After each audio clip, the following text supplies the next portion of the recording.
Olá, retomando. Bom, agora a gente vai fazer um convite para o pessoal do painel da Conexão Alimentar, mas antes, gente, eu gostaria, tem um QR Code aí para a gente poder fazer a doação para o Tonquiri, aí, que é a ONG que a gente está ajudando, né, divulgando hoje, para a doação de alimentos. Tá? Então, por favor, a gente tem aí uma meta para a gente conseguir aí arrecadar para o Tonquiri. Obrigada aí pelas doações.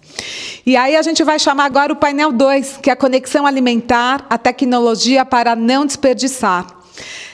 A gente vai trazer, como a gente falou no primeiro painel, todo esse ciclo, né, que precisa, todo esse processo sistêmico que a gente precisa olhar para dentro das redes varejistas e que a gente também precisa olhar para o consumidor assumir o seu papel.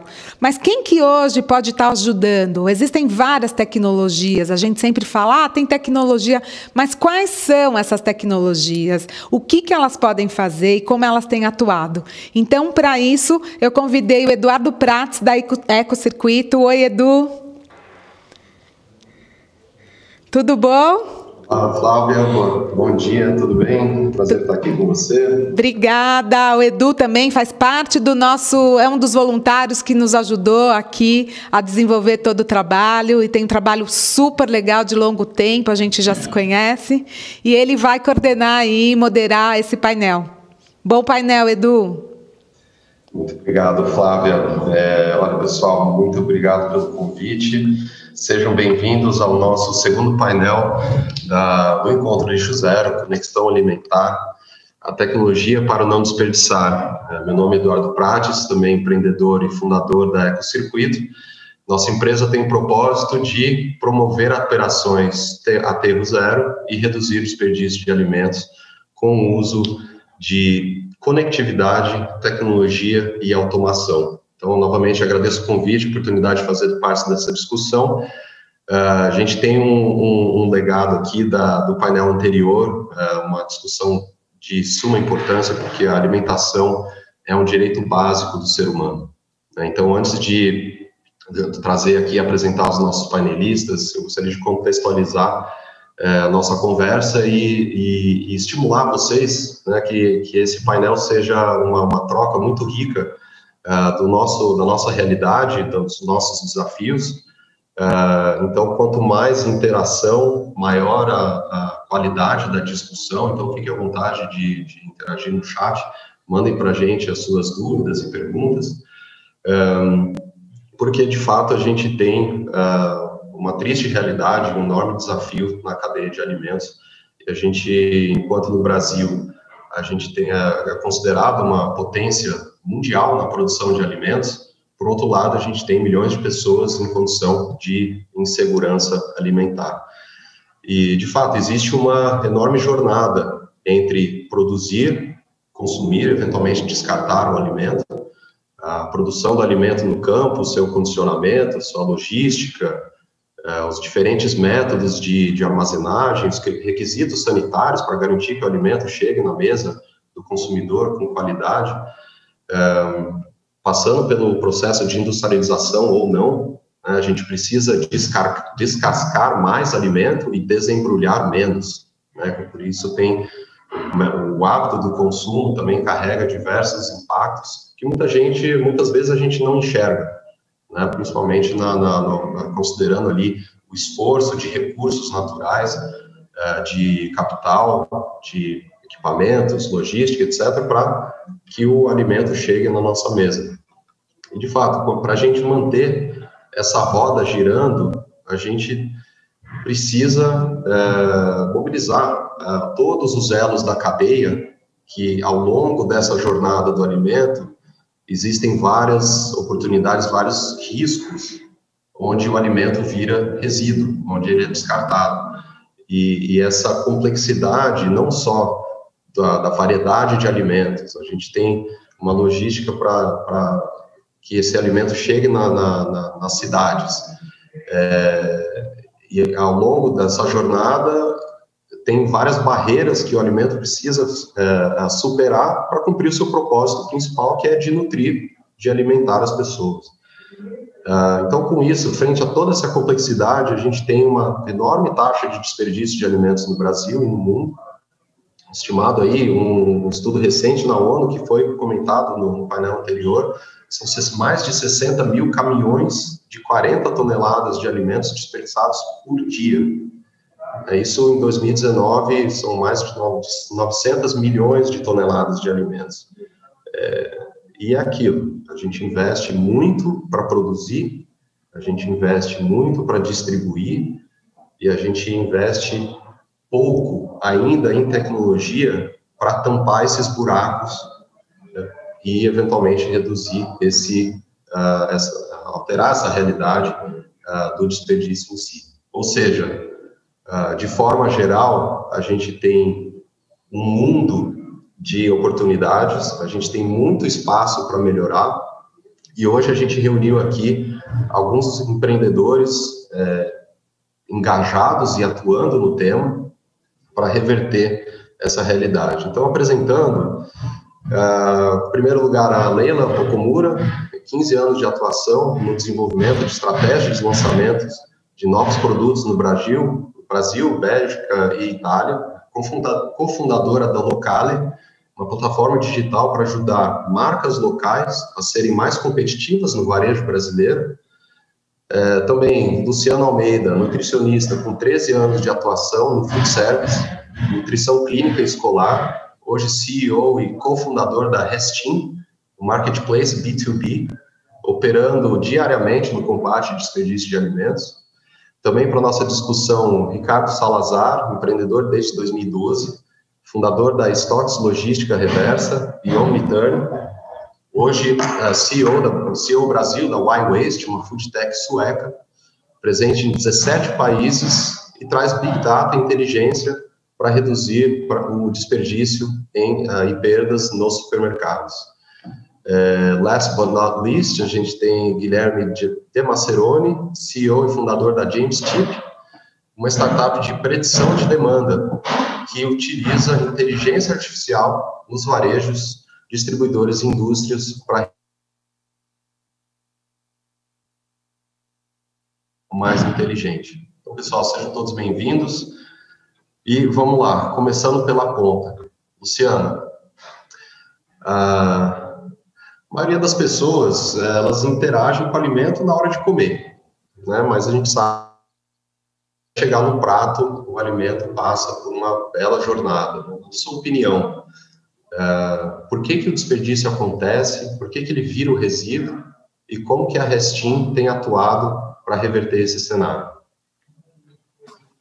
Bom dia, pessoal. Bom dia, Edu. Primeiramente, queria agradecer pelo convite. Achei sensacional. Estava acompanhando o outro painel incrível, super rico de conteúdo. E obrigado mais uma vez por estar aqui falando e sendo porta-voz da Restin.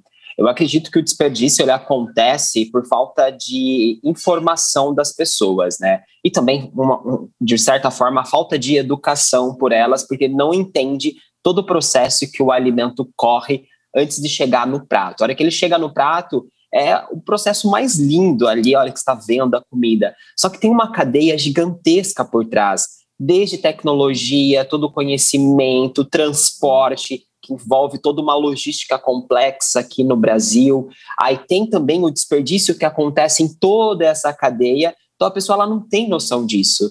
Ela só sabe que ela vai lá no supermercado, ela vai no varejão, ela pega o alimento, coloca na sacolinha, chega na casa, pica, refoga e come.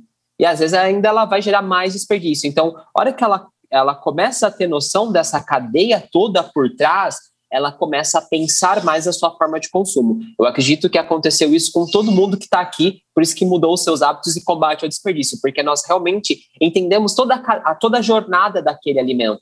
E não é uma jornada bonita, não é o que aparece nos filmes, nos videozinhos, nos trailers, que você chega lá, o produtor coloca na caixa bonitinha, entrega feliz da vida lá no supermercado. Não é esse conto de fadas, o negócio é bruto.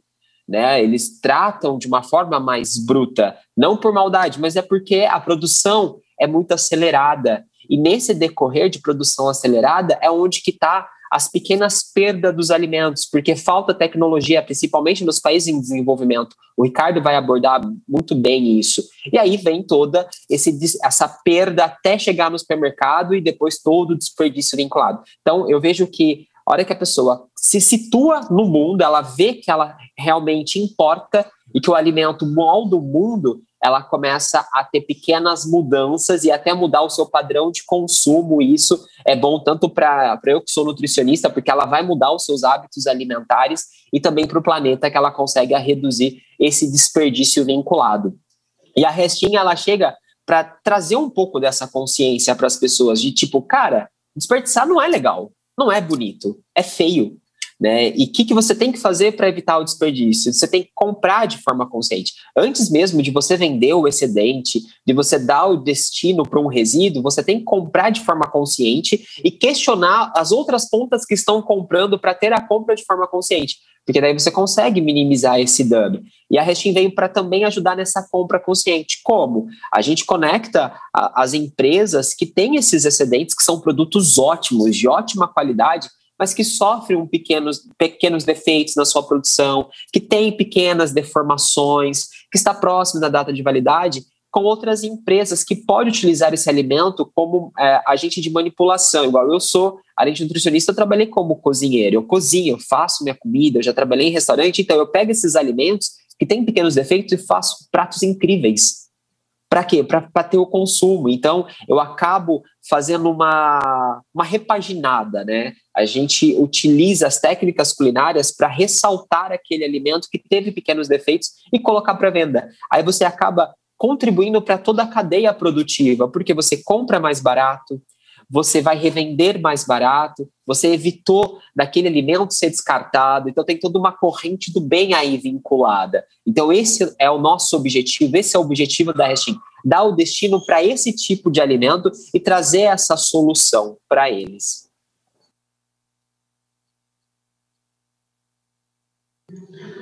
Excelente, Luciano. Você tocou em vários pontos importantes aqui, começando pela informação, né? O estudo da ONU publicado, eles dizem que o desperdício de alimentos nas residências, eles ocorrem muitas vezes em classes sociais mais baixas em função da falta da informação, do planejamento de compras, né? Até a capacidade de armazenar o alimento. Infelizmente, a gente vive num país onde o nosso desvio de classe, de perfil social é muito grande, né?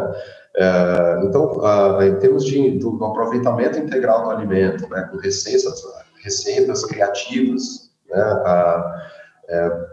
como que vocês trazem esse conteúdo de informação para que as pessoas não gastem dinheiro que eventualmente acaba indo para o lixo? Não, perfeito. Às vezes a pessoa coloca assim, aproveitamento integral dos alimentos. Antigamente eles falavam reaproveitamento. A gente não reaproveita o alimento, a gente aproveita ele, né? Então, o aproveitamento integral, às vezes a pessoa fala, nossa, mas eu tenho que utilizar tudo, até a semente, tal, eu não sei, e não precisa. Tem várias formas de você aproveitar integralmente esse alimento. Como a gente está abordando aqui o desperdício, eu posso aproveitar aquela banana que está toda cheia de mancha, toda pretinha, que ficou lá, que está extremamente madura. É aproveitar integralmente ela, todo o contexto dela. A casca, a polpa, fazer preparações diferenciadas. Nós temos dentro da nossa página uma live que eu chamo de Resting de Ontem. Antigamente, o pessoal fala restodonte, né? Mas para de falar restodonte, é feio. É Resting de Ontem, que é mais bonitinho, é mais estilo brasileiro. Que é o quê? É você pegar os restinhos de comida que está na sua geladeira e ressignificar. Isso é uma atitude simples que faz uma grande mudança, porque você começa a mudar a sua mentalidade. É aqui que está o poder do combate ao desperdício, está na sua mentalidade. Então você refaz pratos, aquele mexidão que nós fazemos, arroz, ovo, legumes, tudo que está na geladeira, isso é um resting de ontem, isso é um combate ao desperdício. E aí depois você vai refinando o seu preparo. Você vai na feira, compra sua xepa, você já está começando a trabalhar num aproveitamento integral do alimento, porque você já está utilizando ele.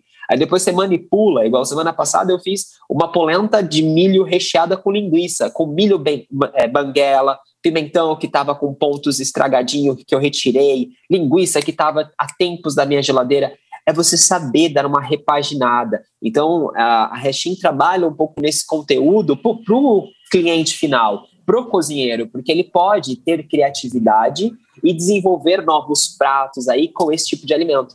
Imagina a gente levar isso para a casa da pessoa que não tem muita condição financeira. Vamos aproveitar todos esses alimentos, vamos utilizar 100% ele, vamos colocar isso aqui, vamos utilizar essa casca de banana para fazer uma farofona bem nutritiva para você, porque além de combater a desnutrição, a gente consegue reduzir o desperdício dessa banana. Então, assim, tem alimento para todo mundo, só que é muito mal aproveitado, eu vejo, tanto como nutri, que eu vejo que é mal aproveitado a parte nutricional daqueles alimentos, como também cozinheiro que a gente acaba tendo aquele suprassumo de ser os alimentos perfeitos, lindos, e acaba descartando os demais.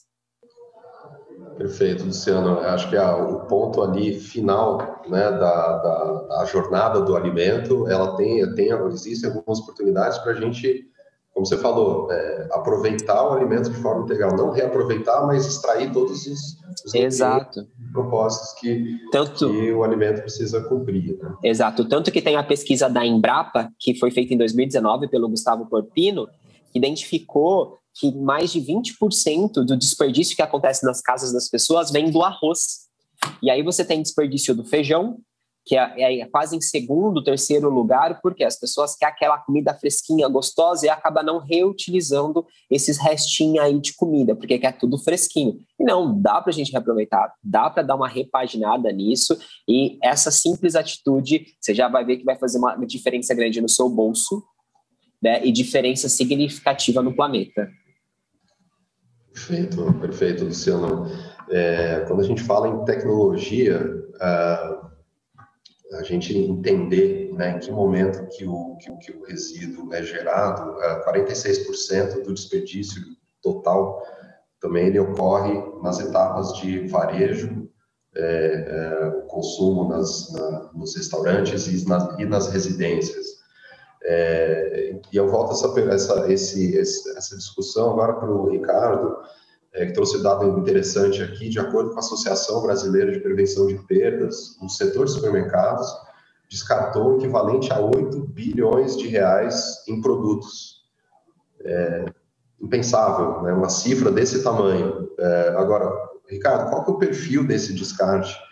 E por que esse descarte de fato acontece no varejo?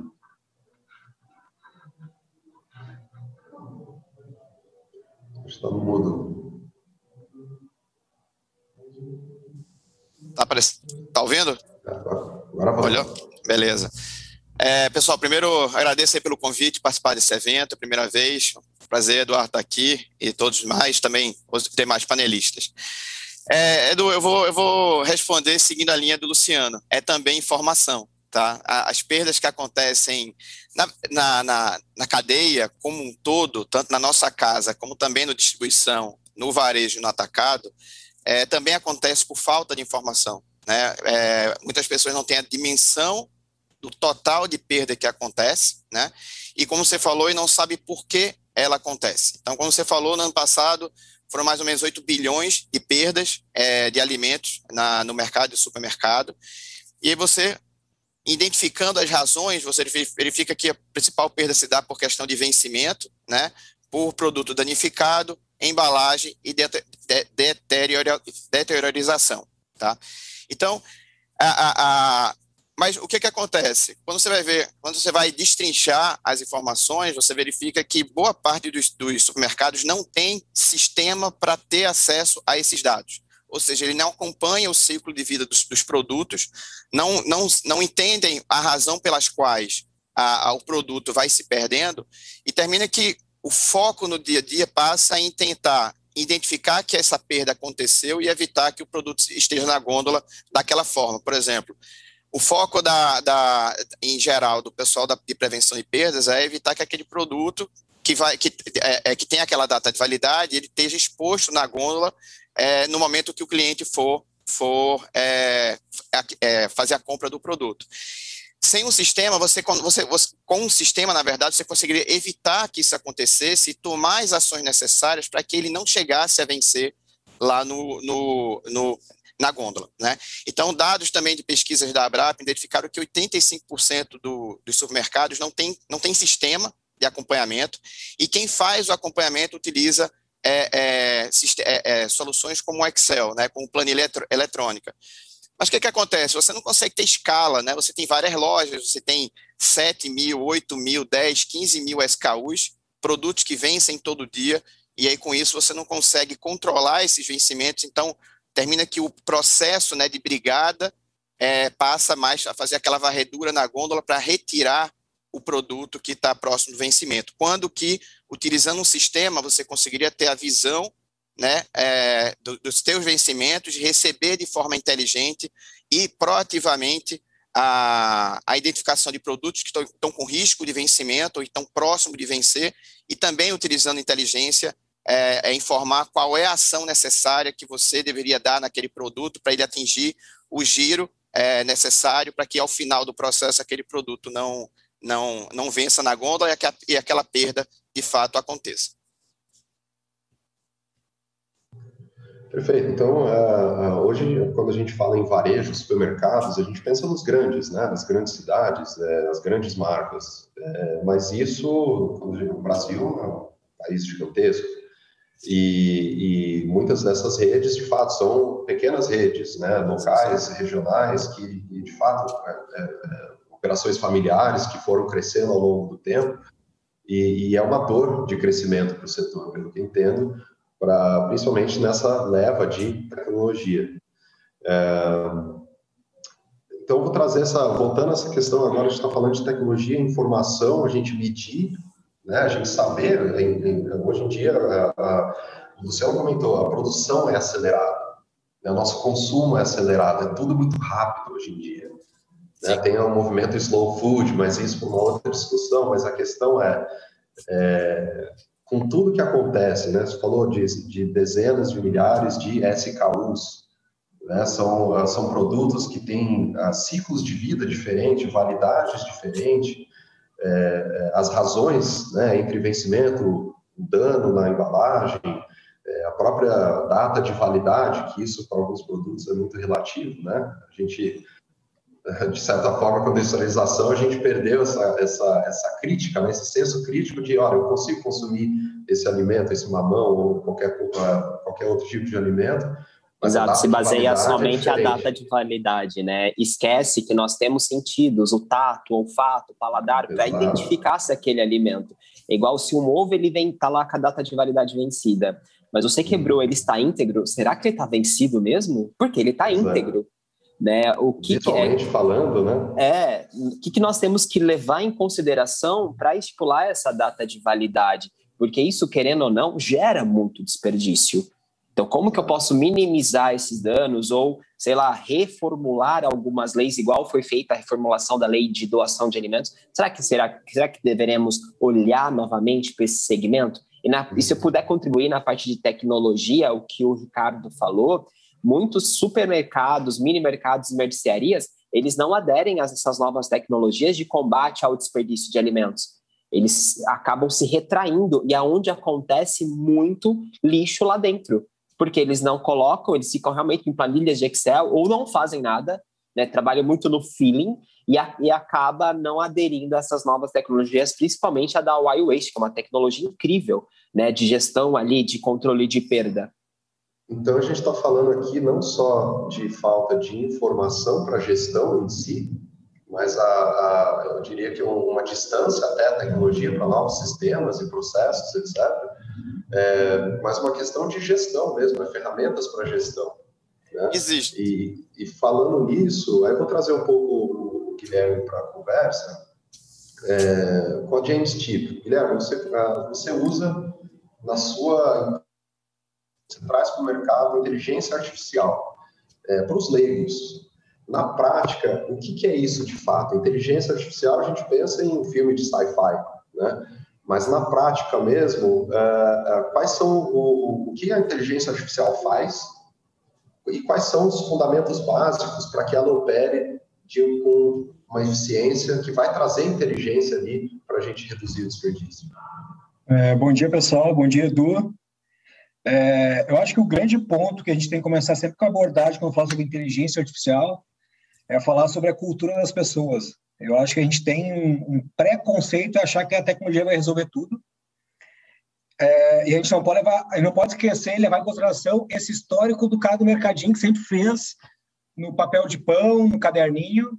Ali já tem conteúdo, já tem informação para a gente trazer para a inteligência artificial.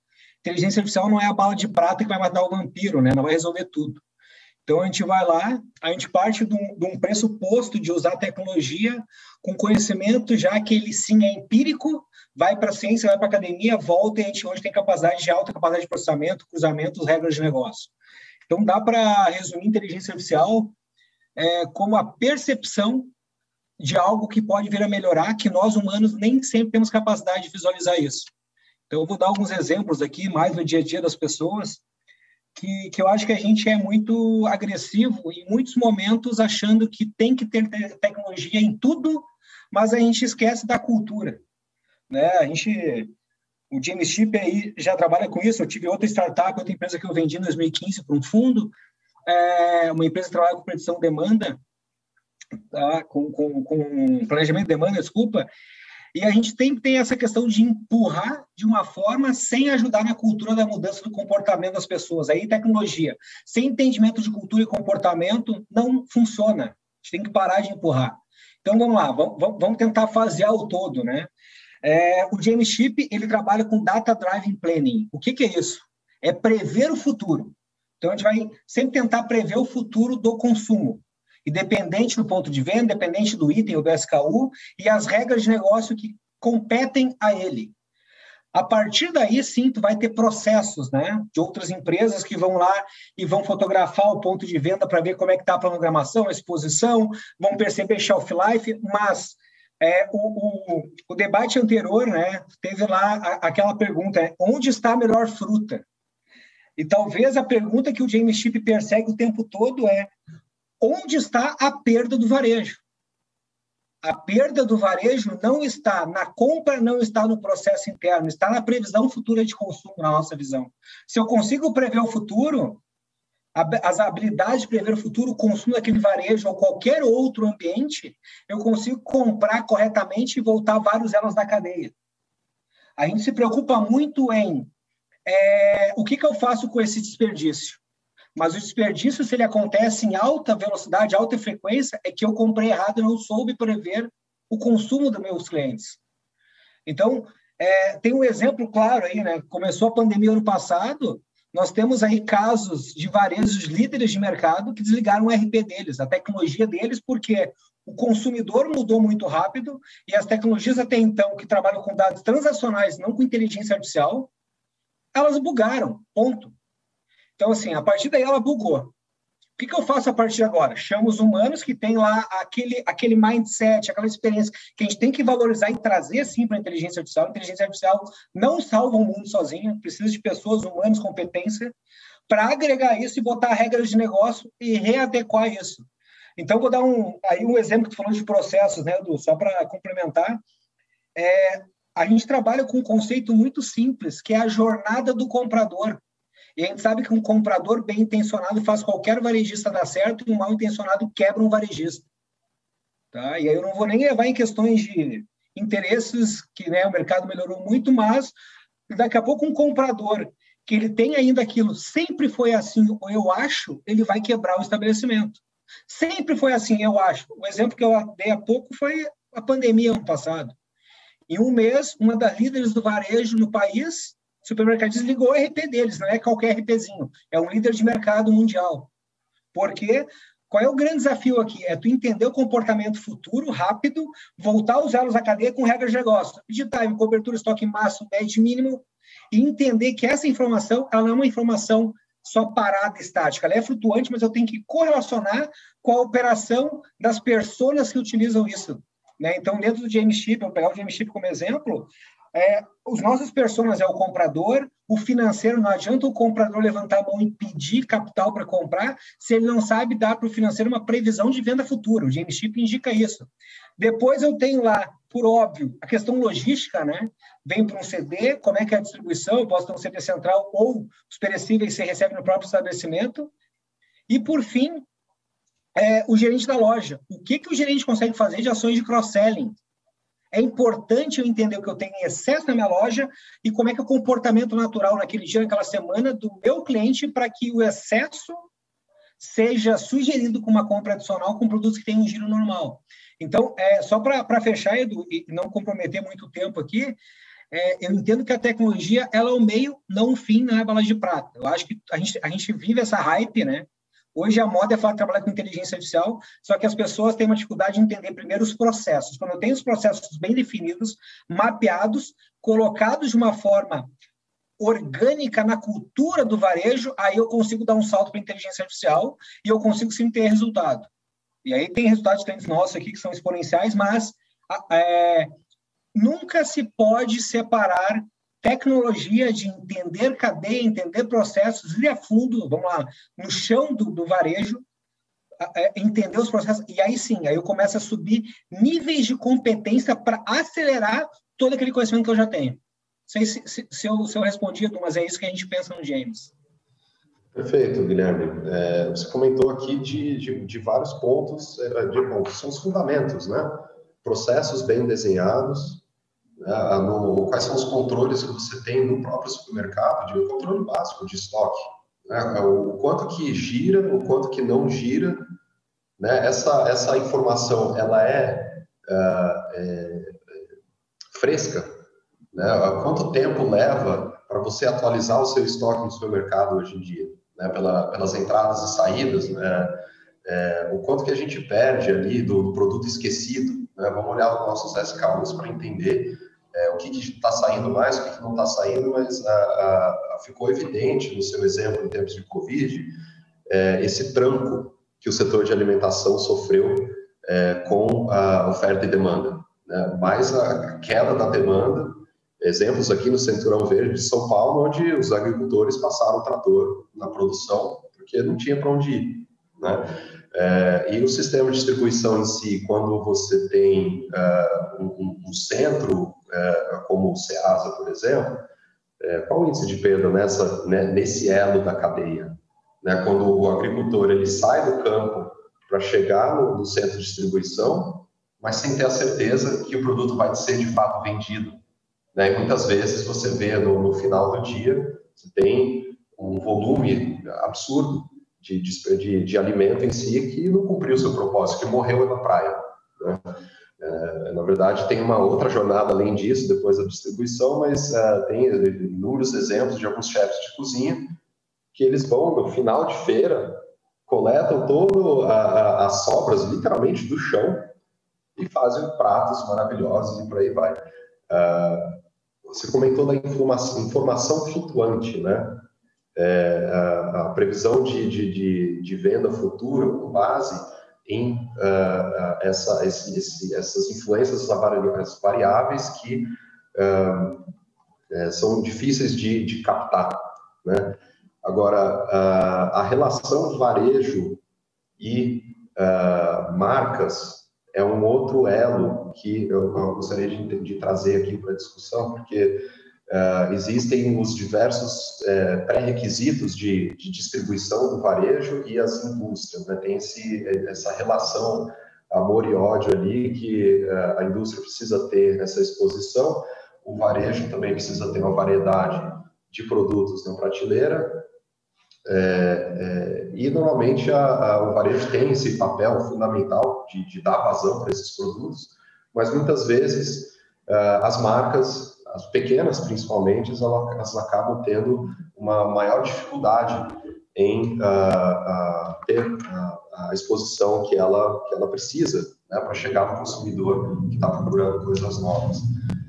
Com isso, Leila, a Locali tem a proposta de trazer uma vitrine para novas marcas, né? Como que essa exposição, como que a plataforma de vocês ajuda essas marcas a chegarem nos consumidores com a interação com o varejo em si? Conta um pouco para a gente sobre o trabalho de vocês. Bacana, Edu. Bom, primeiro, bom dia a todos. Obrigada pelo convite. Muito bacana essa discussão, estou aprendendo bastante. Acho que é um tema super rico e relevante que a gente precisa debater mais. E aí, respondendo a sua pergunta, Edu, em relação ao que a Locali faz e como a gente tem tentado contribuir para esse ecossistema, né? Então, a Locali surgiu para promover o consumo local, no sentido de ajudar as marcas locais, que a gente chama, que são as marcas de pequeno porte, a terem mais acesso ao varejo brasileiro e, por consequência, a terem mais acesso ao consumidor, né? O consumidor ter acesso a essa marca menor. Que vem um pouco dessa filosofia, né? Eu passei uma temporada longa aí de 7 anos na Europa e eles têm essa cultura do consumo local e da valorização do produtor local, né? Tanto do produtor local em termos de FLV, né? Como também do produtor em termos de produtos industrializados, mas feitos por empresas locais e empresas normalmente de pequeno e médio porte.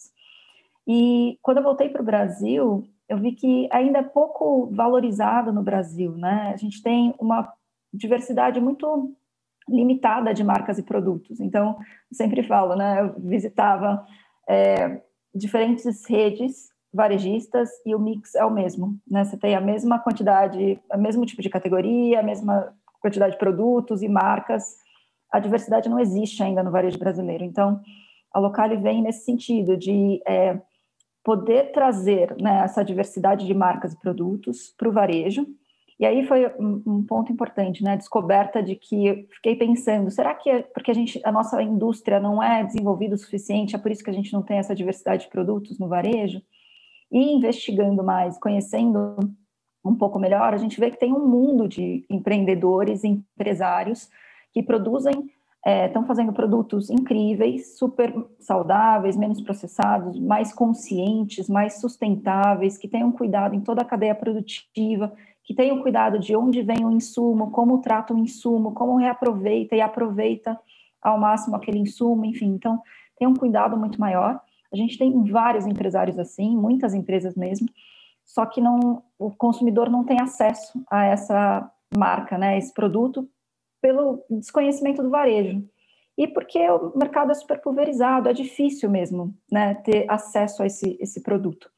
Então, a Locali tenta fazer essa conexão entre a marca local, que está produzindo, né, algo especial, importante, autêntico, que valoriza os ingredientes brasileiros, enfim, né, incrível, com esse varejista que também está em busca de diversidade, diversificação de portfólio, mas que não tem tempo no dia a dia para olhar para esse mercado que é pequeno ainda. Então, a gente está tentando, né, encurtar esse gap, e aí eu acho que favorece um tipo de relação diferente entre varejo e indústria, e eu acho que para essa discussão, se a gente conseguir mudar essas relações, né, entre varejo e indústria para algo mais colaborativo, em que o varejo pode contribuir para o crescimento dessa indústria, pequena indústria, e pode dialogar de uma outra forma, talvez as compras, até para o ponto do Guilherme, possam ser feitas de uma maneira mais inteligente, né? De não só comprar porque está barato, ou porque tem um desconto, ou porque a indústria empurrou para o varejo aquela quantidade de produtos, mas sentar para dialogar com aquela indústria e pensar o que eu sei que tem vendido, né? Como tem sido o meu histórico de vendas. Deixa eu conversar, testar com você, fazer com que o produto gire na gôndola, identifique a performance do produto, enfim. Então, relações um pouco mais de longo prazo e de parceria entre varejo e indústria. Então, essa é a jornada da Locali aí na intenção de valorizar essas marcas locais, né? Fantástico. A valorização de novos, você falou novas marcas, né? A gente está falando de um perfil de consumidor também que também é novo. Né?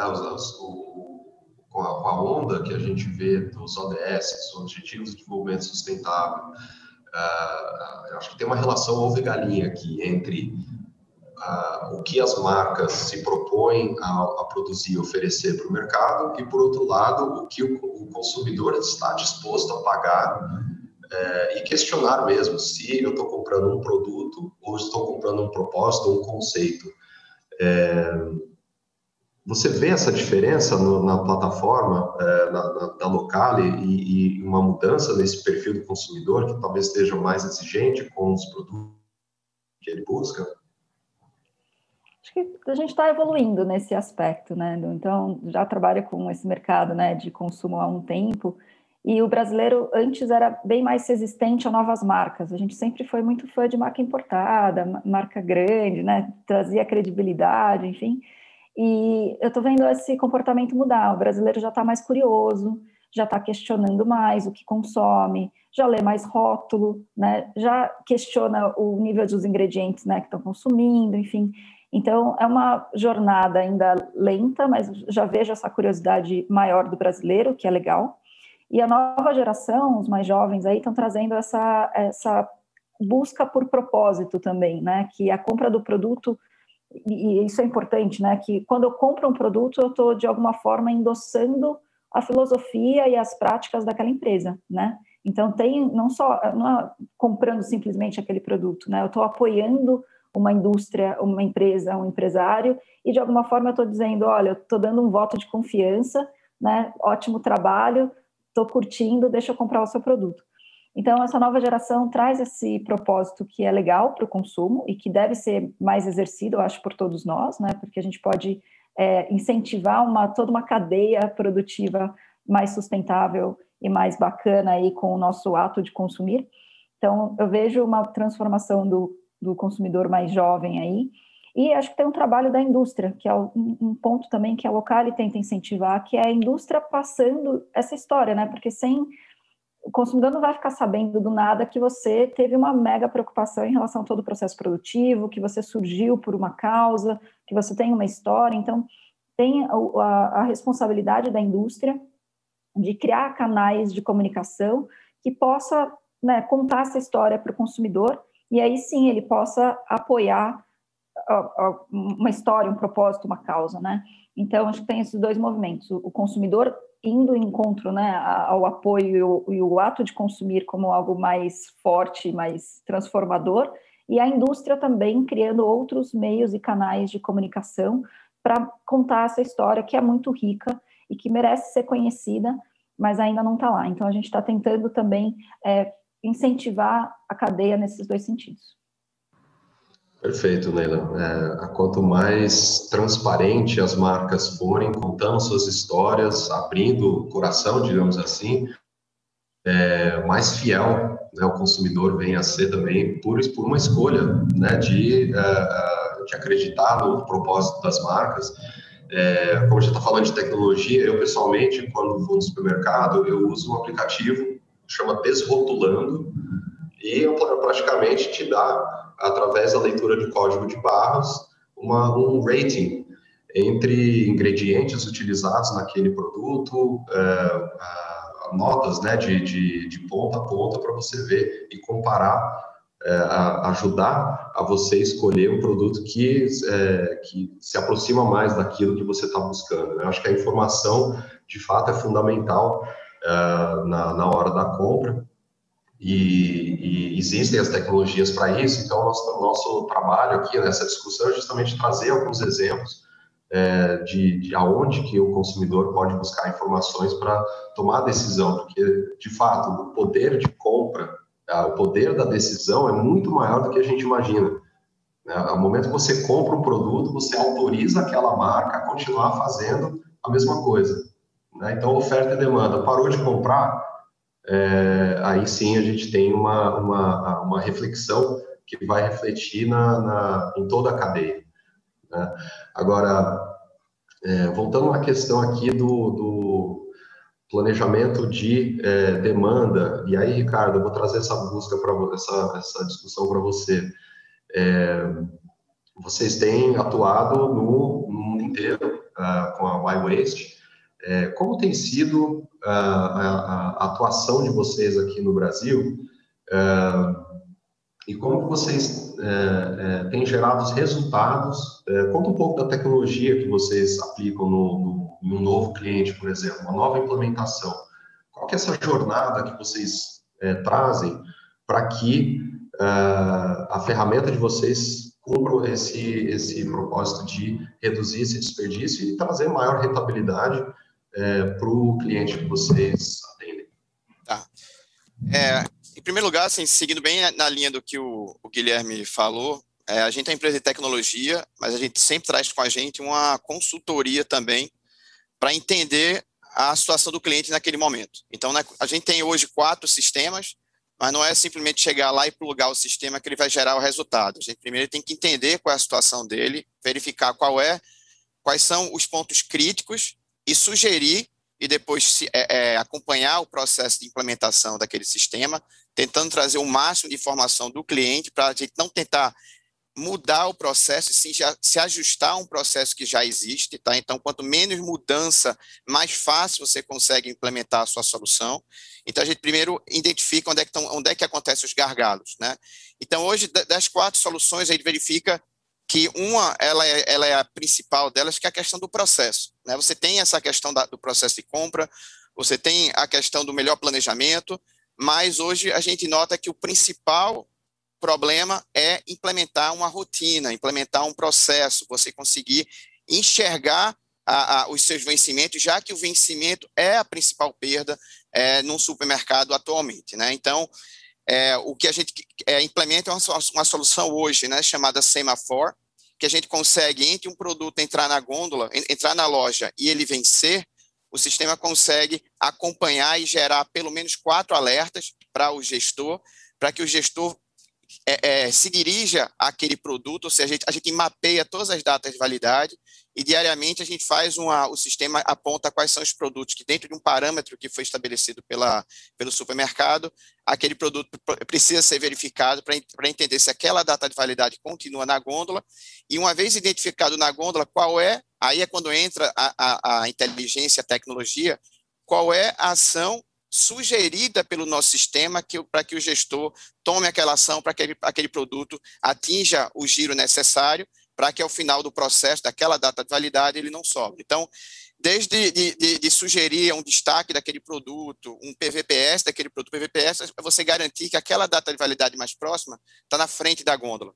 Ou então sugerir que aquele produto seja remarcado, e a gente também tem tecnologia para identificar qual é o desconto que você deveria fazer uso para ele atingir o giro necessário, ou se conectar com plataformas como a da Restin, ou seja, o sistema também tem a tecnologia para indicar que a loja, aquele produto foi mal comprado, então ele não está tendo o giro necessário na loja, e não adianta você dar simplesmente desconto, que o perfil da loja não está, do perfil do consumidor não vai comprar aquele produto, então você precisa trazer outros produtos, então a conexão com sites, marketplace, como a da Restin, ajuda a trazer esse novo cliente, ou às vezes o desconto que você vai ter que ser dado é tão grande que vale mais a pena você doar aquele produto e abater de impostos através da possibilidade que a legislação brasileira dá ao supermercado, e você doar e recuperar em impostos aquele produto que você fez a doação.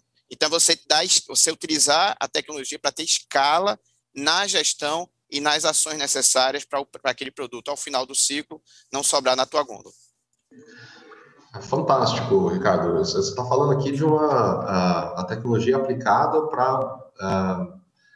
com os processos lá do dia, já implementados no dia a dia, a tecnologia ela automatiza, digamos assim, as ações, né, com base nesses determinados processos. Agora, qual que é a dificuldade de fazer isso acontecer? Né? Que barreiras que você encontra no varejo hoje em dia para implementar um sistema como o de vocês?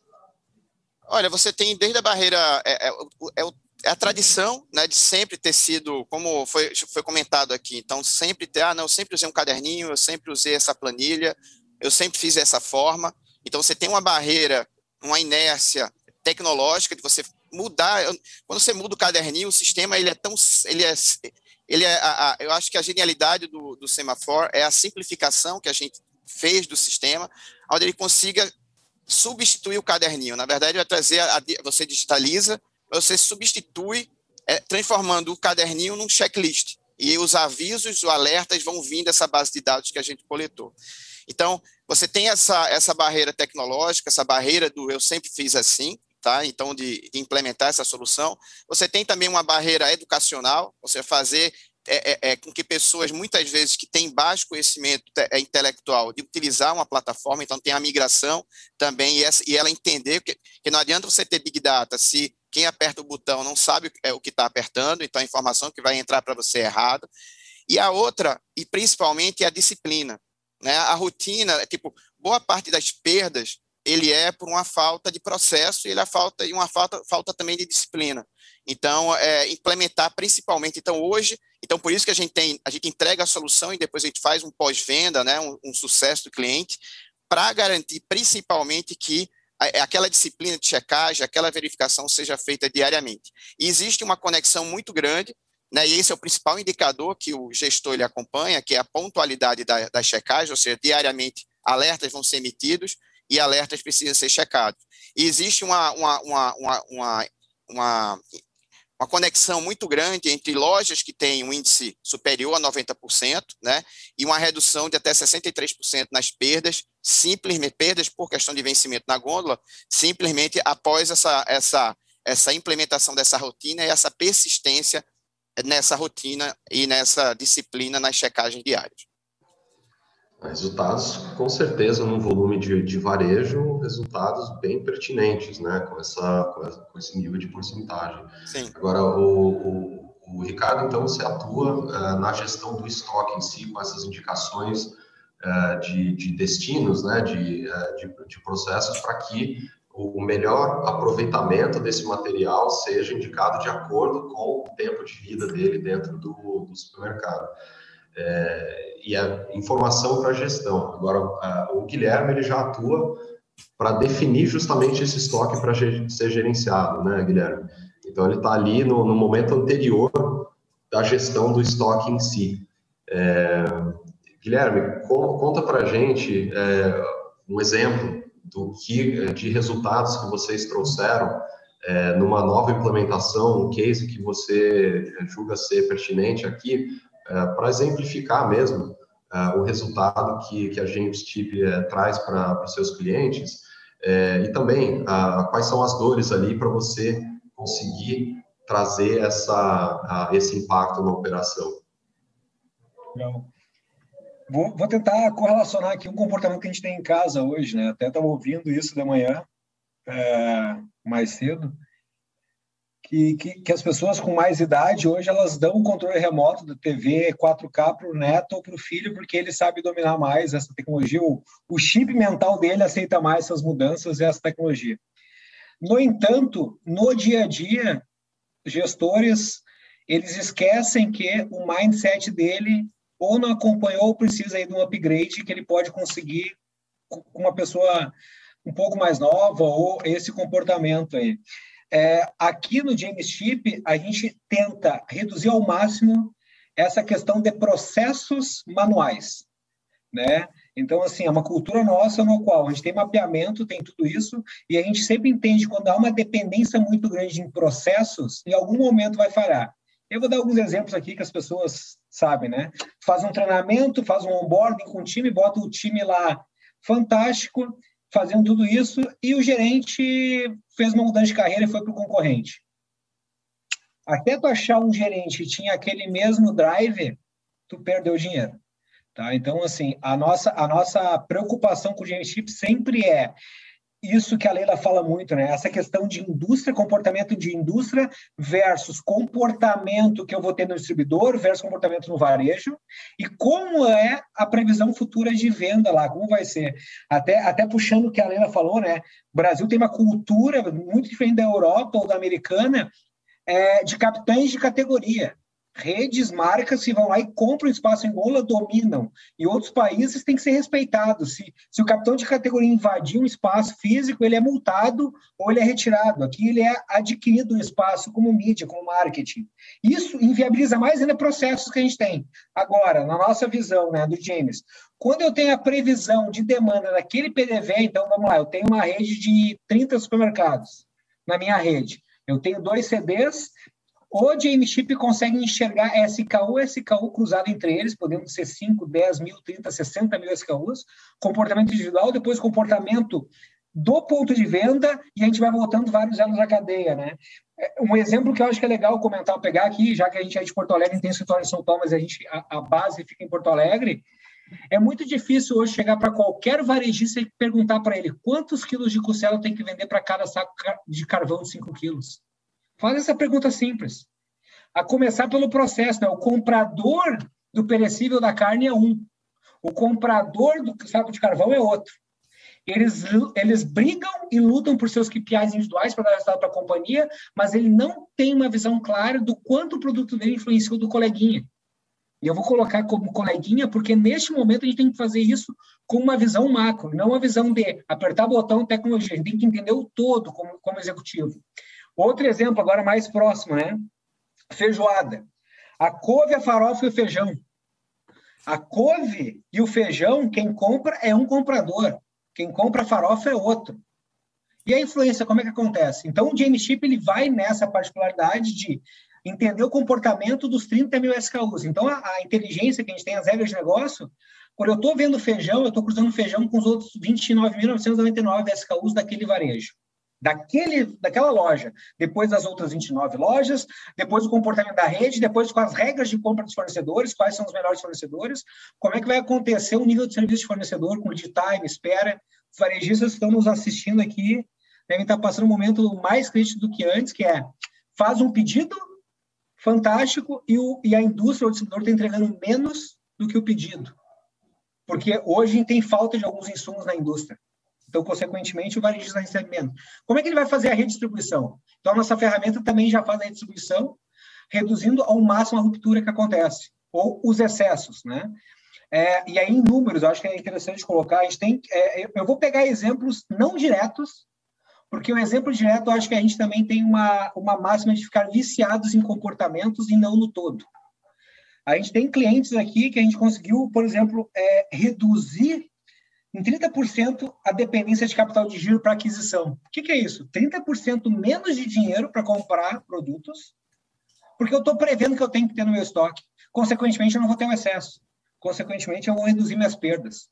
Então, assim, eu tenho uma visão lá, que é uma visão financeira com comportamento, com compras e logística, com a ferramenta. Eu tenho um cliente que a gente conseguiu fazer redução de 50% do espaço físico no CD dele. Então, já que a gente está falando aqui no momento, né, o Dia da Terra, comportamento que a gente tem que ter no ESG, né, esse comportamento que a gente tem que ter não é só no alimento, é no todo. Quanto impacta o meu investimento no novo varejo, e agora o varejo de vizinhança está crescendo mais do que nunca, né? A gente não está mais vendo hipermercados surgirem.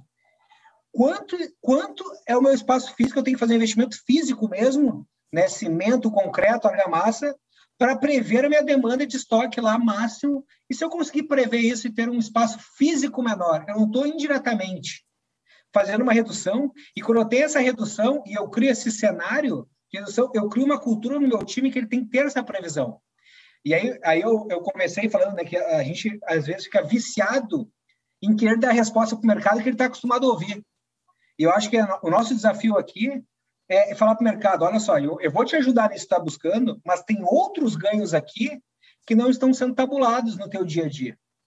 E aí a inteligência, a tecnologia, processos faz isso. O James Chip, ele é uma empresa construída por ex-executivos e pessoas que compraram e venderam empresas, tem histórico, tem bagagem, mas a gente tem fundamentalmente uma empresa com engenheiro de produção, com economista, com matemático, pessoal de TI, e pessoal que tem muita cancha em planejamento de demanda de fábrica e conhece varejo. Aí sim, né, voltando, né, vou rebater de novo. Eu nem rebater, bater nisso de novo. Se não conhece o processo, não faz bem ali na frente. Então, o nosso propósito aqui, até a própria classificação que a gente criou, né, os varejos estão acostumados a usar a curva ABC. Pessoal, curva ABC, ela é limitante, ela só te apresenta 2 vértices, ponto de venda, promoção, ou ponto de venda e outro vértice. A gente fez um cruzamento matemático e criou uma regra com vários cruzamentos algoritmos que eu vejo vários vértices cruzando ao mesmo tempo. Promoção, ponto de venda, regra de negócio, lead time, cobertura. Um comprador, na teoria, para cada SKU que ele define comprar, então ele tem que comprar uma garrafa de água 200 ml, por exemplo.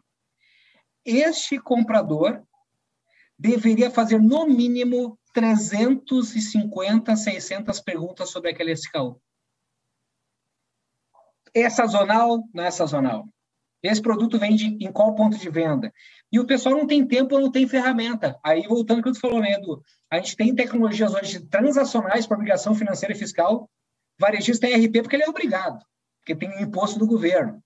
né? Saiu do caderninho, foi para o imposto, então vamos pegar também a cultura, sempre ter atenção à cultura das pessoas e respeitar isso e levar isso a sério. Aí o pessoal foi para o RP entregava os números, faltou, vamos colocar processo. Aí colocou um BI. Aí o pessoal, falando um pouquinho de Brasil, né? A gente tem uma matemática muito ruim, educação no Brasil. O pessoal tem dificuldade de criar BI, porque BI é base matemática, que eu vou explodir no visual. Criam BIs dos quais não tem, e aquela informação que era para ser agente de transformação e ativo, ela fica estática. E aí que vem o Jamesheep, que ela já te entrega a ação que tu vai buscar com uma acuracidade acima de 82%, né? Isso no escopo de 60 mil SKUs, por exemplo. Então, Edu, de novo, a nossa premissa aqui é preveja o futuro e entendo todos os elos da cadeia para entregar a ação. E você tocou num ponto que acho que se repete em diversas outras situações, é que o mercado ele está acostumado a ouvir uma determinada posição e aquilo, né, se perpetua. A gente fazer mais com o mesmo, né? A gente fazer, na verdade, fazer o mesmo e ficar patinando, né? Ouvindo você falar, me traz essa reflexão, que até faça um paralelo com o conceito em si do lixo zero, de repensar. Né? Você falou do exemplo ali da quantidade de metro quadrado que você precisa para manter o seu estoque. Né? Então, repensar primeiro no arranjo dos sistemas, né? Das estruturas. Recusar uma compra quando você sabe que aquilo não vai girar, né? Reduzir justamente esse estoque para que você tenha maior eficiência nesse processo como um todo e, eventualmente, entrando no reutilizar, reciclar e, eventualmente, num descarte, recuperar energia. Eu vejo esse paralelo que pode ser aplicado justamente na atividade da cadeia de alimentos de forma geral.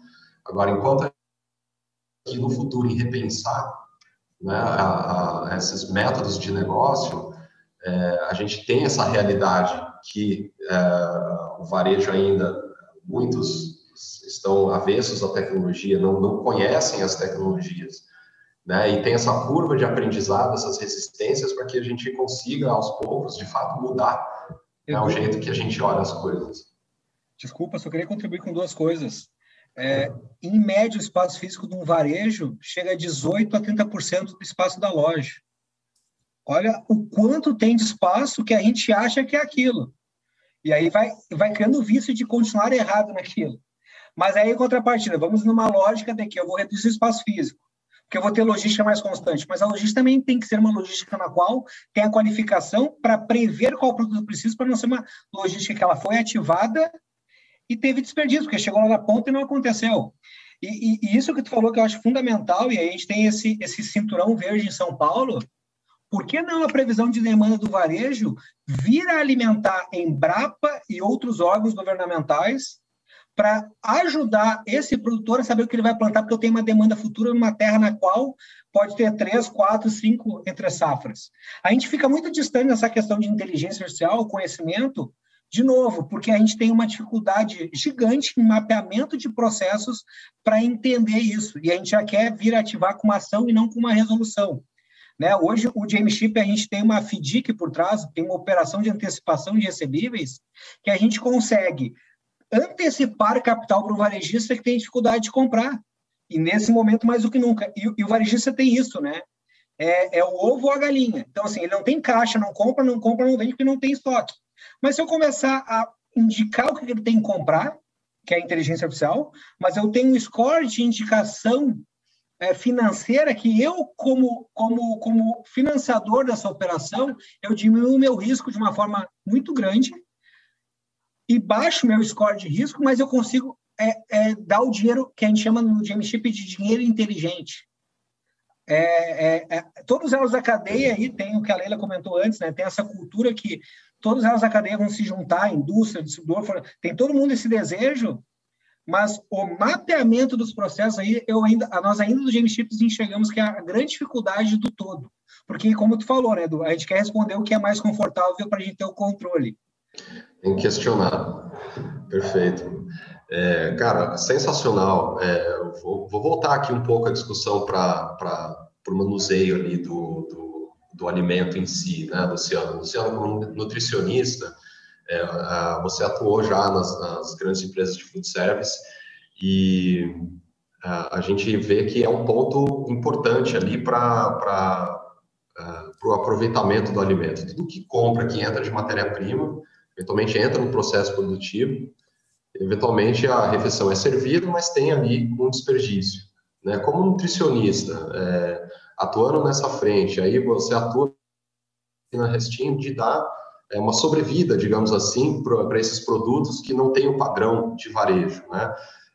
Mas focando na cozinha em si, aonde que você vê que são... a gente está falando de planejamento de demanda, você tem o previsto ali de refeições e serviços, e o executado, de fato, de quanto você serviu e as sobras. Conta um pouco para a gente da dinâmica e as dificuldades que a indústria de food service pode ter para reduzir o desperdício, considerando uma operação de cozinha de 500, 2.000, 5.000 refeições, né? Operações industriais. Você acredita que existe também a oportunidade de medir para gerenciar e eventualmente reduzir o desperdício? Eu acredito que sim. Nós sempre falamos que temos que fazer o cardápio de acordo com o tamanho da sua cozinha. É igual o Guilherme falou da questão do estoque. Então, se você tem uma cozinha pequena, não adianta você ter um cardápio extremamente elaborado, porque vai gerar muito risco alimentar ali de contaminação, e outra, você vai acabar comprando mercadoria, não vai ter espaço para aquilo, você vai armazenar de qualquer jeito, e qual que é o destino de um armazenamento incorreto? É o desperdício. Então, é alimento que você vai acabar descartando. Então, fazendo uma boa gestão do seu cardápio, fazendo toda uma engenharia do seu cardápio, você já consegue contribuir com várias partes que o pessoal falou aqui. Uma compra mais consciente, entrar em contato com os fornecedores, se possível local aí, para você até fazer um planejamento com ele, porque isso é uma vertente que eu vejo muito constante. O compra local é importantíssimo. Só que, ao mesmo tempo, eu não consigo fazer um planejamento com ainda esse pequeno produtor, porque é muito pulverizado, as pessoas estão começando a comprar, então ele fica perdido o que ele vai produzir, o que ele não vai, como que ele vai entregar, como não vai, e isso acaba gerando uma maior desperdício de alimentos. Dentro de uma cozinha industrial, a hora que nós falamos do desperdício, ele acontece em todas as pontas. Ele acontece desde o recebimento até a parte final. Nós até conversamos isso no nosso bate-papo, né? Então, assim, eu tenho desperdício no recebimento, eu tenho desperdício no armazenamento, eu tenho desperdício na manipulação daquele alimento, no porcionamento daquele alimento, no cliente que está fazendo o consumo daquele alimento, que vai chegar na parte final, que é bem o resto de comida que está lá, que não dá para ser reaproveitado e vai. Então, tem que ter ações em cada etapa desse processo. E cada uma tem a sua complexidade e tem a sua diferenciação. No recebimento, eu não tenho que ver somente o alimento que está ali danificado. Chegou a alface que está melada. Joga fora. Tá, mas você tem que analisar todo o processo. Se ela chegou melada, porque alguma coisa aconteceu durante o processo. E aí você vai ver logística, você vai acabar analisando com o seu produtor o que está acontecendo lá com ele na produção, você vai analisar quem está comprando, se a compra está sendo feita correta. Então, tem um caminho enorme para você ver lá no recebimento. No armazenamento, entra tudo que o pessoal falou aqui. Como que eu vou armazenar, o tamanho do meu espaço, os equipamentos necessários.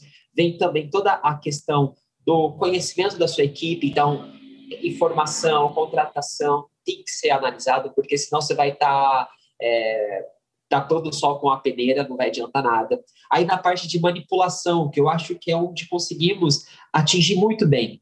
Como que eu vou utilizar integralmente esse alimento? Como que eu posso utilizar os restinhos de alimento que eu comprei lá da Resting? Como que eu posso manipular esse alimento? E também como que eu vou fazer a compra desse alimento? Porque ele não é um alimento que você vai planejar no seu cardápio. Nós trabalhamos com aquele last minute, né? Então, você vai ter que olhar na plataforma para ver o que tem nos alimentos para também reajustar o seu cardápio e fazer todo o rearranjo aí para não ter outras fontes de perda. Então, você tem que começar a mapear, fazer esse mapeamento, treinar muito bem a sua equipe, porque o cozinheiro, se ele não entende o propósito disso, ele vai gerar mais desperdício. E ele vai falar, nossa, você está comprando lixo. Não é lixo, está comprando alimento de alta qualidade, mas que tem a sua diferenciação, que tem o seu valor agregado ali. E depois, o cliente. O cliente ele tem que estar consciente do que ele está consumindo, a questão do desperdício, e aí ele tem que ver toda a cadeia de produção. Ele tem que estar consciente disso para ter realmente ações efetivas ali de tudo que você fez, para concretizar todas as ações que você acabou fazendo ali. E aí ele vai ter uma ação principal, que é consumir todo o trabalho que você fez e não ter o desperdício ali também, pegar somente o que ele precisa para ter o consumo. E aí vai a parte final, que não tem como reaproveitar, que é aquela comida que já está no prato dele. A comida que ainda está no balcão é uma discussão a ser levantada, se pode, não pode, pode, não pode. Eu, como nutricionista, falo, pode ser utilizada, desde que você tenha seguido todos os padrões de qualidade. Armazenado corretamente, controle tempo e temperatura, ficado lá no seu buffet da forma adequada, não tenha muito contato. Então, você pode vender esse restinho de comida, só que você não vende nunca ao preço fechado. Você vai vender com desconto e a pessoa que está comprando, ela tem que estar consciente de todas essas variáveis que tem. E o consumo tem que ser sempre o quê? Imediato, porque é um alimento que não tem muito período ali para ficar. E aí tem a parte final, que é o descarte. Perfeito. O que a gente tem visto em cozinhas profissionais, na nossa atuação no ecocircuito, muitas vezes o desperdício ele passa despercebido. As empresas têm uma grande dificuldade de medir, né? E a nossa tecnologia traz justamente essa ótica para que a operação saiba em que momento do manuseio do alimento, né, da manipulação do alimento, em que momento que ele virou resíduo.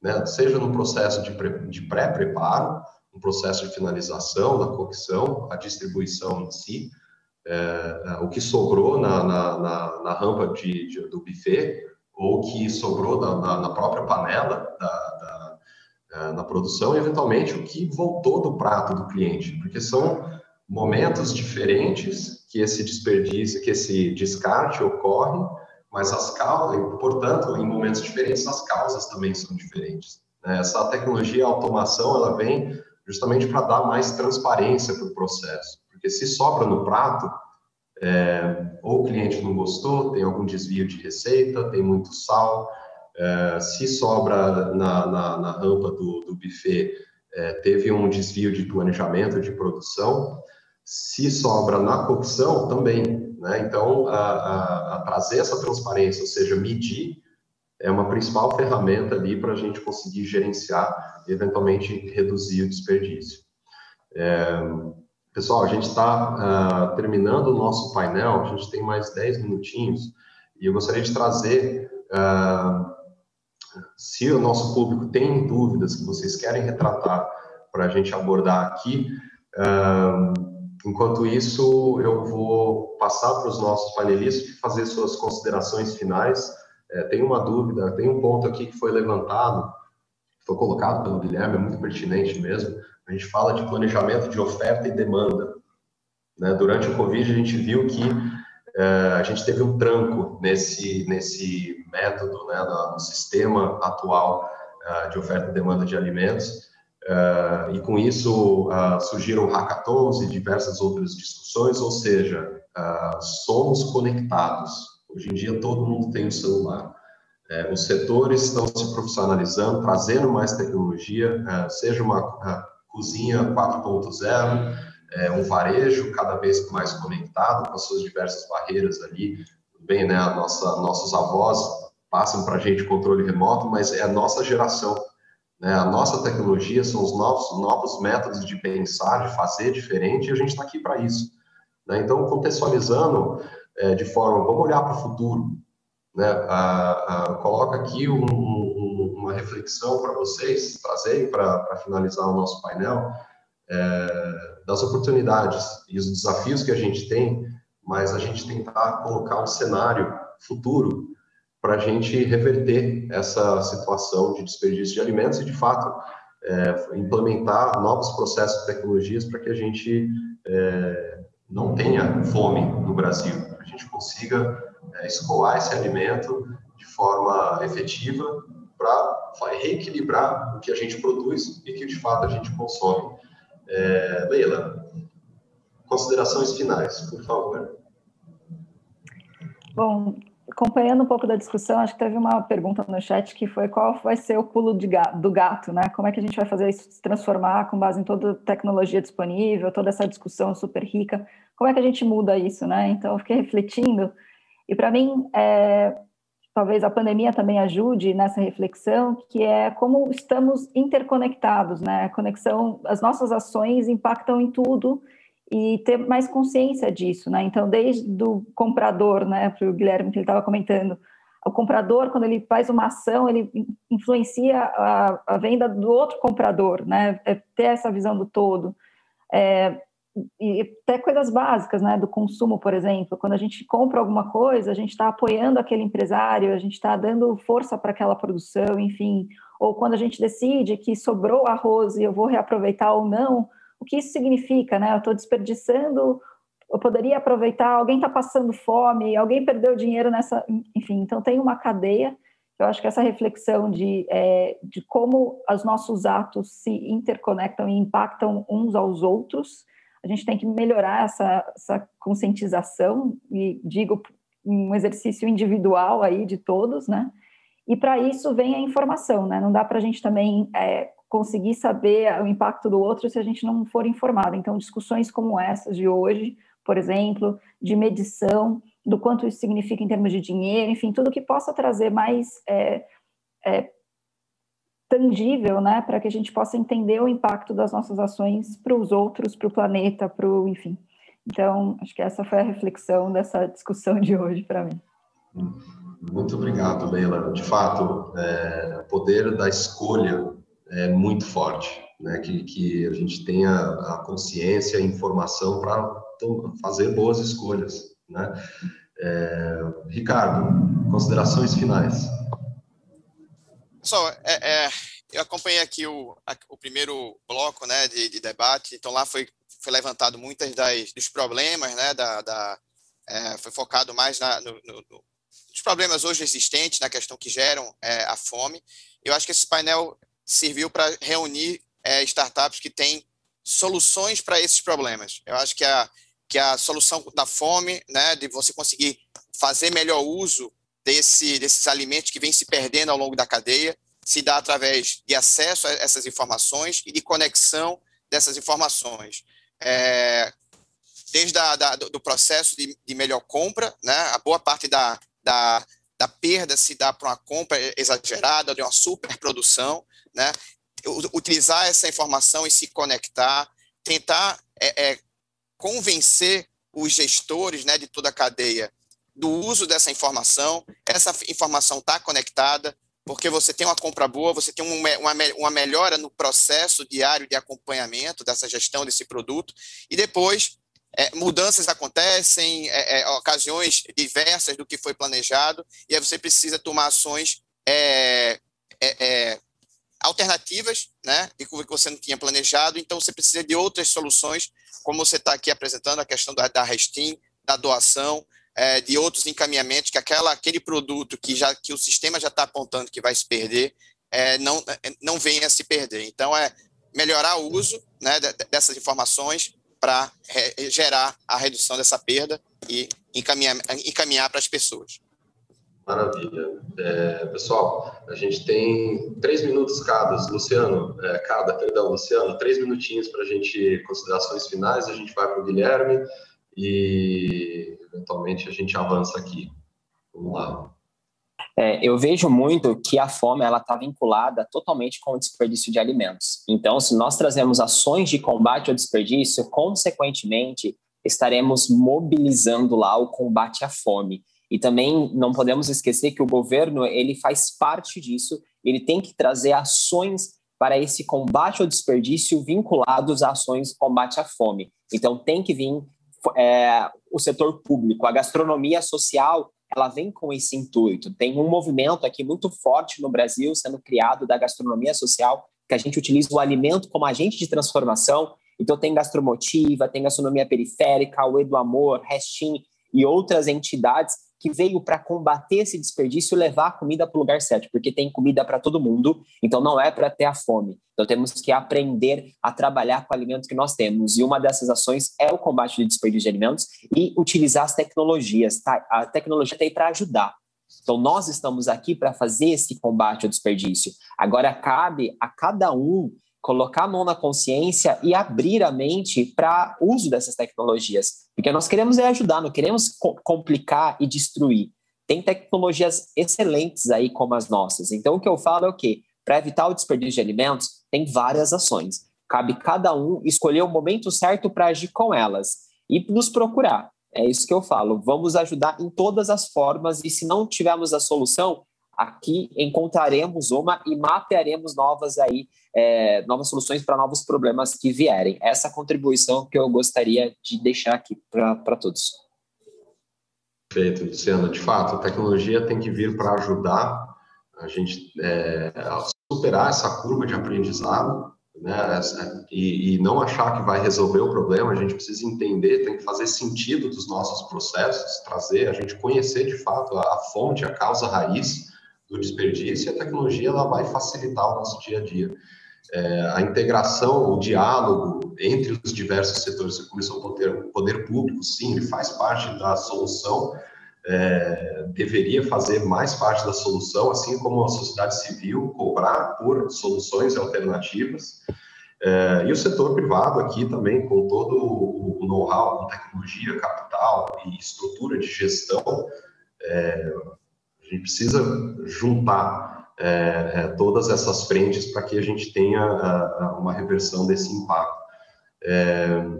Foi comentado aqui rapidinho uma pergunta: qual a quantidade de alimentos desperdiçados desde o produtor até o local de venda, onde está o maior desperdício? O desperdício ele ocorre de ponta a ponta, né? O estudo recente da ONU comenta que foram mais de 930 milhões de toneladas de resíduos de alimentos desperdiçados, isso do varejo para frente, né? A estatística comum que todos conhecem é que 1/3 do que é produzido de alimentos no mundo nunca é consumido, né? Então, é um volume, de fato, assustador, e que a gente tem um grande desafio aí pela frente. Então, considerações finais também, Guilherme, por favor, 3 minutinhos, e a gente volta para os agradecimentos. Acho que é importante o painel, mas nos ouvindo, né, e a contribuição de todos aqui, eu reafirmo que a gente não tem as respostas. Tá? Eu acho que a gente fica numa ansiedade de ter um caminho feliz e a gente não tem as respostas. Eu acho que a gente tem um caminho que é mais claro para aqueles que precisam, sim, de uma segurança, que é separar o cérebro em o que eu tenho que fazer em melhoria contínua e o que eu tenho que realmente saber o que é disrupção. Eu vejo muita gente falando que faz disrupção, que isso e aquilo, e é a repetição de um pouquinho melhorado daquilo que já fazia. Então, assim, quando eu falo que a gente não tem as respostas, é que vários processos que estão aí é a melhoria de algo que já estava sendo feito, né? Ou até a disrupção que vem é uma disrupção que ela está no momento errado. Tá? E eu vou, para fechar, um exemplo que a gente passou aqui como Jane Chip, numa concorrência, um dos líderes de mercado, que quando a gente foi para dentro das lojas com a equipe na operação, eles repetiam sempre a mesma coisa. A gente tem os processos, a gente controla isso, isso, aquilo, tem aquela foto da fruta, o passo a passo e quanto tempo, mas a gente sabe quando vai vender. A gente entrou para dentro da loja, tinha um pallet gigantesco de produtos que vieram em excesso e eles não sabiam o que iam fazer. Então, assim, de novo, né? Como é um problema, é aquela piada do cachorro que está com prego na pele enfiado e está acostumado. Eu encontro muitos gestores que têm os KPIs, precisam da mudança e desejam isso e são cobrados por isso, ou são trocados pelo mercado por isso, porque o resultado fica pífio, mas ele não se deu conta que ele está em cima de uma coisa que está o incomodando, mas ele não sabe nem por onde tracionar. E aí foi exatamente o que o Luciano falou, né? Abre um pouco a cabeça, vê outras soluções que estão mais próximas. Não precisa ser a player mundial que faz a solução, que está, inclusive, sendo processada por um varejista no Brasil que não entregou, né, a tempo hábil. a solução. Então, assim, tem uma solução próximo da gente, perto da gente, com pessoas altamente capacitadas, com histórico em outros negócios, que vão entregar resultado. Aí o ponto é, eu quero colocar o meu nome à disposição de criar o novo, ou vou ficar confortável, bater minha meta e seguir meu KPIzinho? Acho que é isso que eu busco no James, é o diferente. Fazer diferente, né, Guilherme? Acho que a gente está aqui para isso, para a gente refletir. E, bom, chegamos ao final do nosso painel. Gostaria de agradecer demais o convite. Uma super oportunidade para a gente trazer essa discussão aqui para o nosso público. Espero que vocês tenham gostado dos diversos pontos aqui abordados. O universo de alimentos, de fato, é muito complexo. Existem várias oportunidades, existem várias causas, mas no final pessoa física faz a diferença, uma pessoa física dentro de uma pessoa jurídica também faz diferença. No final, como foi falado também no painel anterior, somos todos os seres humanos e a gente está aqui para a gente melhorar, a gente questionar, sempre aprimorar. Com isso, agradeço novamente. Obrigado, Leila, Guilherme, Ricardo, Luciano. Foi um prazer falar aqui com vocês e que novos desafios estejam pela frente. E volto aqui com a Flávia, com o pessoal do Encontro Lixo Zero, pessoal da Abraps também. Muito obrigado pela oportunidade e até a próxima. Obrigado, pessoal. E aí, muito bom, gente. A discussão no chat aqui do YouTube estava bem intensa. As pessoas perguntando, apoiando, se questionando, né? E a gente está com algumas perguntas. Luciano, eu quero começar com você. Você vê alguma intenção, interesse de órgãos públicos de ter esse olhar nas escolas públicas, como educação para as famílias também? Para o combate ao desperdício de alimentos, eu não vejo nenhuma ação ainda do setor público. Não vejo nenhum movimento e não sei se eles têm ainda a intenção de trabalhar isso. Eu vejo que é mais o setor privado que vai acabar levando essa discussão, essa pauta para as escolas, no meu ponto de vista. Mas como vocês acham que a gente pode mobilizar? Né? Porque a gente está falando o tempo inteiro de educação, educação, educação, numa relação ganha, ganha, ganha. Como vocês acham que a gente pode mobilizar?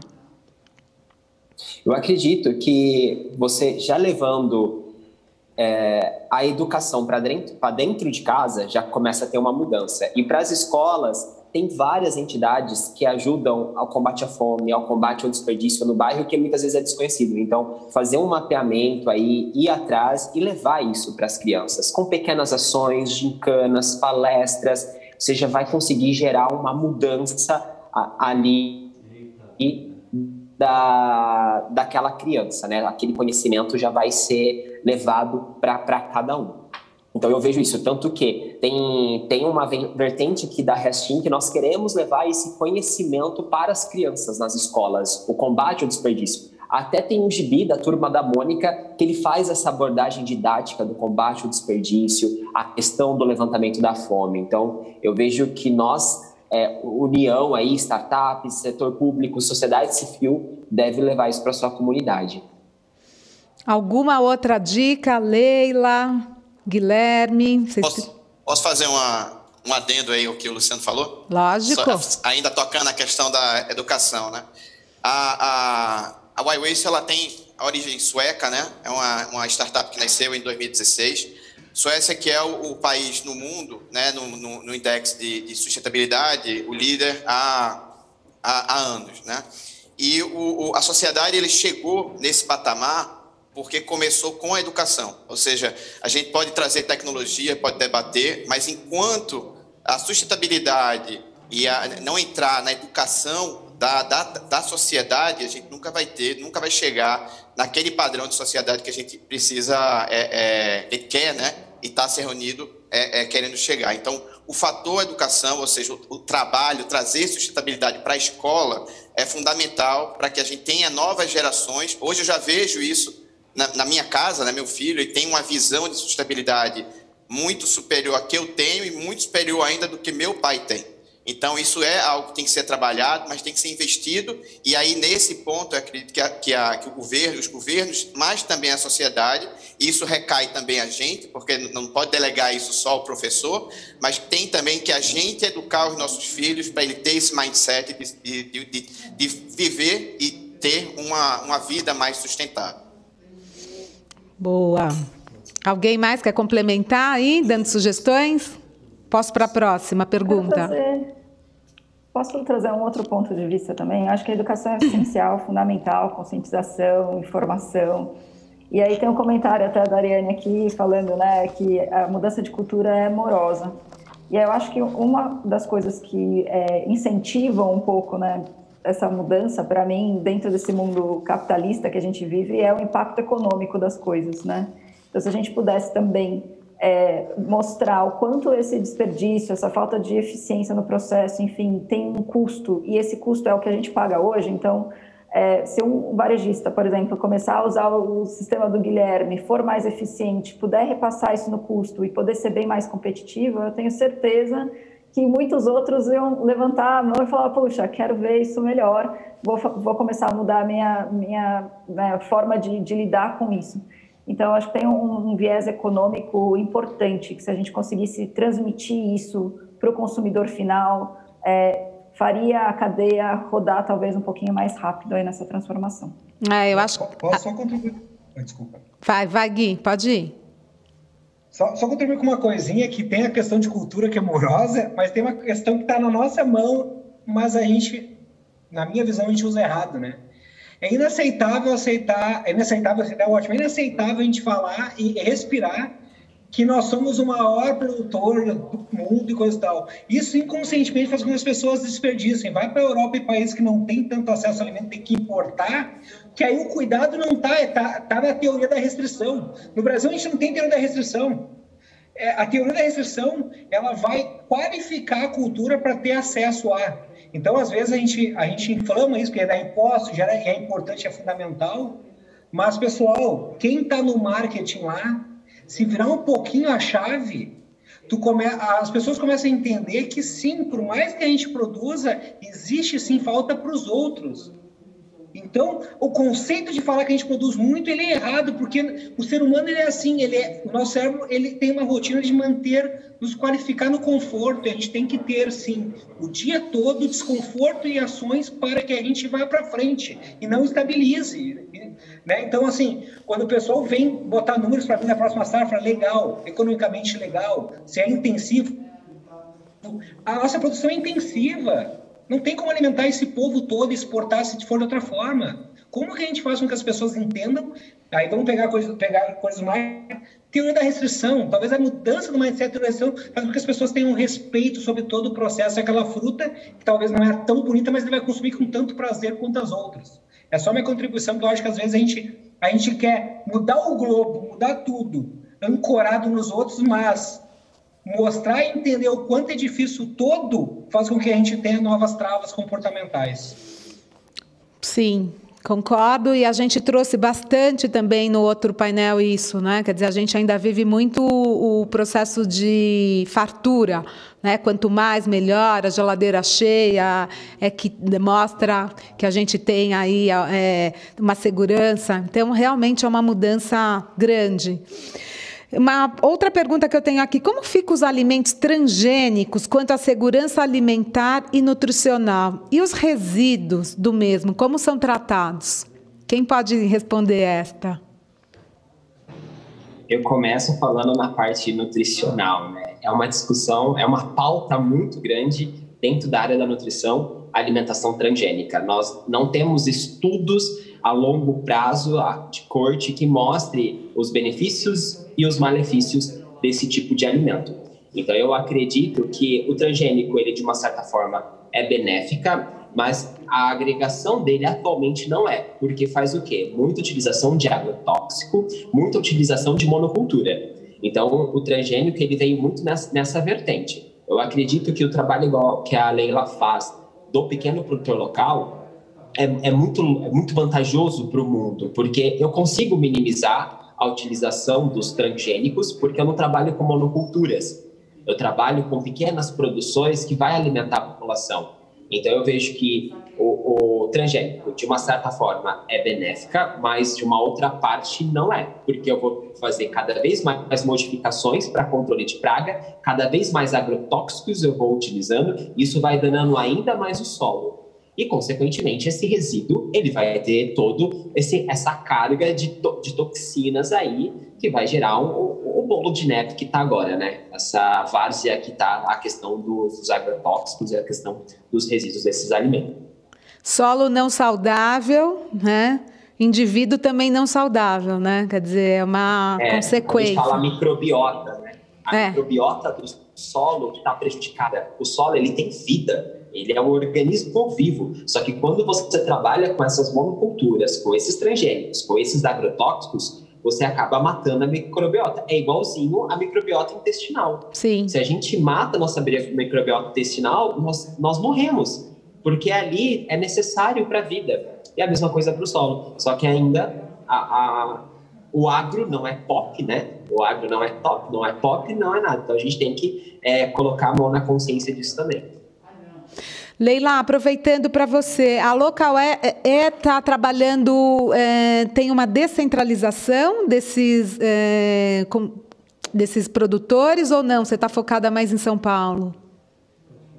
A gente está abordando hoje Brasil total, né? Pela até concentração de renda e tudo mais, a gente tem uma maior quantidade de marcas no Sul e Sudeste, até pela tecnologia, enfim, né? Pelo fomento aqui.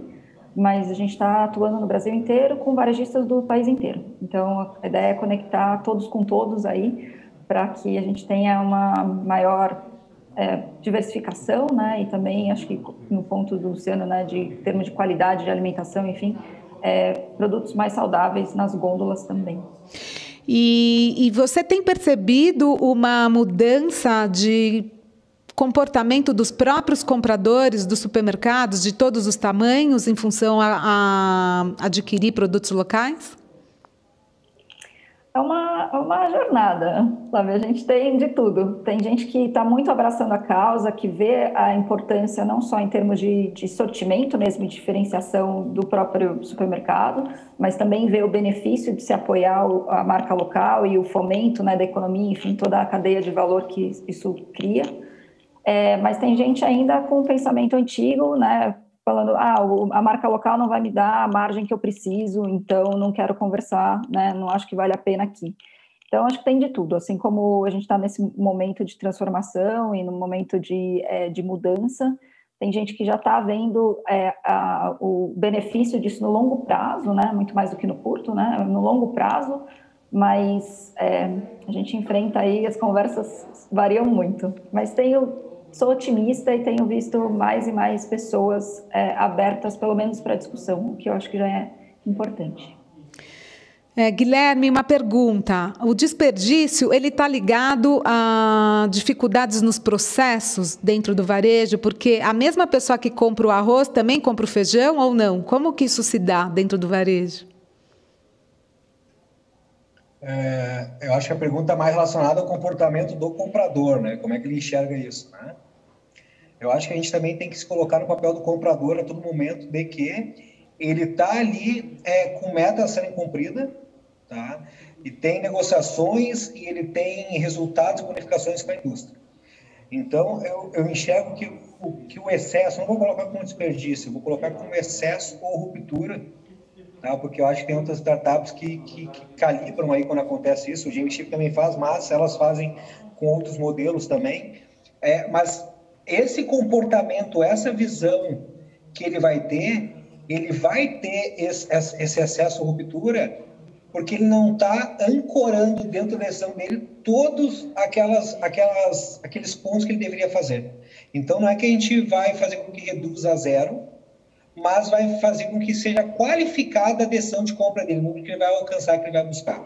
Esse é o objetivo. Então, quando a gente fala que teve o excesso e aí teve o desperdício, ou teve a ruptura e também teve um desperdício, porque também tem que pensar que o cliente foi até o teu ponto de venda, não encontrou tanto produto e não comprou toda a cesta, não fez tudo cross-selling, tu também teve ali a perda e desperdício desse consumidor, e tu perdeu o faturamento também. O nosso entendimento aqui, ele acontece, ele está claro e é convergente com uma visão que ela é de processo e de dinâmica de comportamento do arroz e do feijão, por exemplo, como exemplo básico. Porém, se eu botar a salsicha na quarta-feira como desconto, eu baixo uma forma absurda a venda da carne moída de segunda, na quarta-feira. E aí, só que eu estou com a salsicha em excesso. E aí, como é que eu faço isso? Mas eu vou levar o arroz tipo A, tipo 1, 2. Essas visões que a gente vai começar a trazer na ferramenta sobre um comportamento. E aí, uma coisa que a Leila falou que eu gosto sempre, quando a gente entra em discussões, eu acho que a questão financeira sempre tem que estar na pauta, porque a gente é movido a isso, né? E às vezes a gente bota muito amor, glamour e pouco execução e resultado. E se a gente valorizar todos na mesma dimensão, a gente consegue ter um equilíbrio. Então, dentro dessa função, ou desse objetivo e propósito de MX, que é redução de estoques, redução de ruptura e aumento de faturamento, está a consciência clara de quantas colheres, talvez, de arroz eu vou botar em cada colcha de feijão. Não que a gente faça isso, mas o entendimento de volumetria de compra vai trazer toda a cesta para reduzir esse desperdício. Se eu puder complementar aqui com o Guilherme e com a Leila a questão econômica, eu fiz um levantamento de um restaurante, se ele fizesse 5 quilos de vinagrete com tomate, cebola, pimentão e tudo mais, comprando no produto normal, no supermercado normal, ele vai ter um gasto ali de uns R$40 para fazer essa produção. Se ele compra um produto igual que nós estávamos com um produtor de hortifruti que colocou o tomate a 99 centavos, ele fazer os mesmos 5 quilos de vinagrete, ele vai pagar em torno de R$10 para fazer a mesma quantidade. Então, a parte econômica pesa muito, porque daí você vai ter uma economia de R$30. Então, a cadeia vai ser favorecida, porque você comprou mais barato, você produziu a mesma quantidade, praticamente, e aí o cliente final ele vai pagar mais barato também. E aí ele pode até aumentar o consumo, comprar um pouco mais, você pode agregar mais valor ao seu produto. Então, assim, a parte econômica é o que mais chama. Era uma abordagem que eu não queria colocar dentro da minha empresa, porque o propósito do desperdício é muito grande, porém, o brasileiro ele gosta de ver essa questão econômica, essa economia. Ele quer ver primeiro o benefício, depois ele vai ver o que vai acontecer com essa aquisição. Então, puxar pelo valor econômico, eu vi que realmente vale muito a pena para aderir à questão do desperdício de alimentos. Então, assim, você paga mais barato, você economiza, você tem lucro e ainda você evita o desperdício de alimentos. Olha que incrível isso. Aí a pessoa fala, mano, quero, gostei, vi benefício primeiro para mim, aí depois eu penso no planeta. Infelizmente, ainda tem essa visão. Um dia eu espero que o planeta seja colocado em primeiro lugar. E aí depois as outras consequências, da economia e tudo mais. Mas concordo com o Gui e com a Leila nessa questão econômica. A gente tem também, né, gente, alguns empecilhos, impedimentos em relação à legislação. E tem aqui uma galera falando, né? Porque não dá para reaproveitar o alimento. E a gente já falou que reaproveitar não é um bom número, um bom título, né? Mas dá para se usar integralmente o alimento. Existem restrições hoje na legislação para que isso aconteça dentro dos grandes varejistas? Posso fazer fazendo um gancho da pergunta anterior e já respondendo a sua, que é sobre a questão de doação, né? Você hoje, no ano passado, na verdade, foi aprovada a Lei 14.016, que tirava qualquer risco que antes recaía ao doador, né? Então, você faz, hoje em dia, a doação daquele produto que o supermercado identifica como muito próximo do vencimento, ou com avaria, ou com maturação, né? Ele não tá, uma fruta, verdura não está ruim, mas está já com grau de maturação. No passado, sem essa lei, você se responsabilizava pelo qualquer risco que aquela pessoa que recebeu teria. Com a Lei 14.016, ela deixa de ter, quem assina o termo da doação, ele passa a se responsabilizar. Sendo que a legislação tributária brasileira, ele dá um incentivo a essa doação. Então, até essa questão da gente aumentar o índice de doação dos supermercados, que é um dos temas que estão sendo debatidos hoje, você conseguiria aumentar e elevar essa escala se os supermercados soubessem que ele pode recuperar até 38% do valor daquele produto em abatimentos fiscais de impostos federais. Não estou nem entrando na legislação estadual, tá? Mas só em impostos federais os supermercados poderiam receber de volta, né, a título de impostos, aproximadamente 40% do valor daquele produto que está sendo doado. Ou seja, explorando esse lado financeiro e econômico, isso resultaria na outra questão, que é o fator social e glamouroso de você poder ajudar o próximo, né? Você também estaria sendo beneficiado com esse abatimento fiscal, tá? Boa. Mas alguém mais para falar da legislação? Quer dizer, ele trouxe isso, mas hoje a gente pode fazer. Existe alguma legislação que fale assim, não reutilize integralmente o seu produto dentro dos supermercados? Eu desconheço. Na parte do restaurante, você não pode reaproveitar a comida que está lá no balcão. Mais ou menos assim, porque o reaproveitar, o que é subentendido? Sobrou arroz na cuba do restaurante. Eu não posso trazer novamente para a cozinha e fazer, sei lá, um bolinho de arroz. Isso eu não posso. A Anvisa não permite, porque eu estou reaproveitando um alimento que já foi manipulado, que eu vou estar reutilizando ele. O risco de contaminação é muito grande. Mas eu posso fazer o seguinte, eu não vou reaproveitar ele, mas eu vou dar a venda para aquele produto. Isso não tem nenhuma lei que proíbe. Então, assim, a comida está lá no buffet, você consegue fazer marmitinhas e colocar para venda. Isso é um dos objetivos da Restin para o consumidor final. Isso pode, isso está correto, mas desde que você siga todos os padrões de qualidade. Mas isso é normal para qualquer produção. Mas reaproveitar dentro de uma cozinha é proibido por lei, porque você gera um risco de contaminação muito grande. Imagina assim, sobrou lasanha. Lasanha é um alimento altamente de risco de contaminação alimentar. Eu posso gerar várias DTAs, que é a doença transmitida por alimento. Imagine que sobrou lasanha, você levou para sua cozinha, guardou, reaqueceu ela, colocou o molho, colocou o queijo e levou para servir. Isso é proibidíssimo, porque o risco de ser contaminado, ele aumentou ainda mais. Então, isso não pode estar respaldado. Mas você dá o destino para aquele alimento, é tranquilo. Ok. No supermercado, a única restrição é o produto, você não pode doar um produto vencido que você sabe que está estragado, né? Tirando essas duas questões, o supermercado está autorizado e a lei, né, respalda ele a não ser penalizado por qualquer razão após a entrega daquele produto, se ele teve ciência que aquele produto não estava estragado nem estava vencido. Acho que tem um ponto importante aqui no ato de doar, né? Se o produto está apto para consumo e ele tem um destino, eu acho que entra num desafio aí. Você falou da lasanha, né, Luciano? Ou arroz.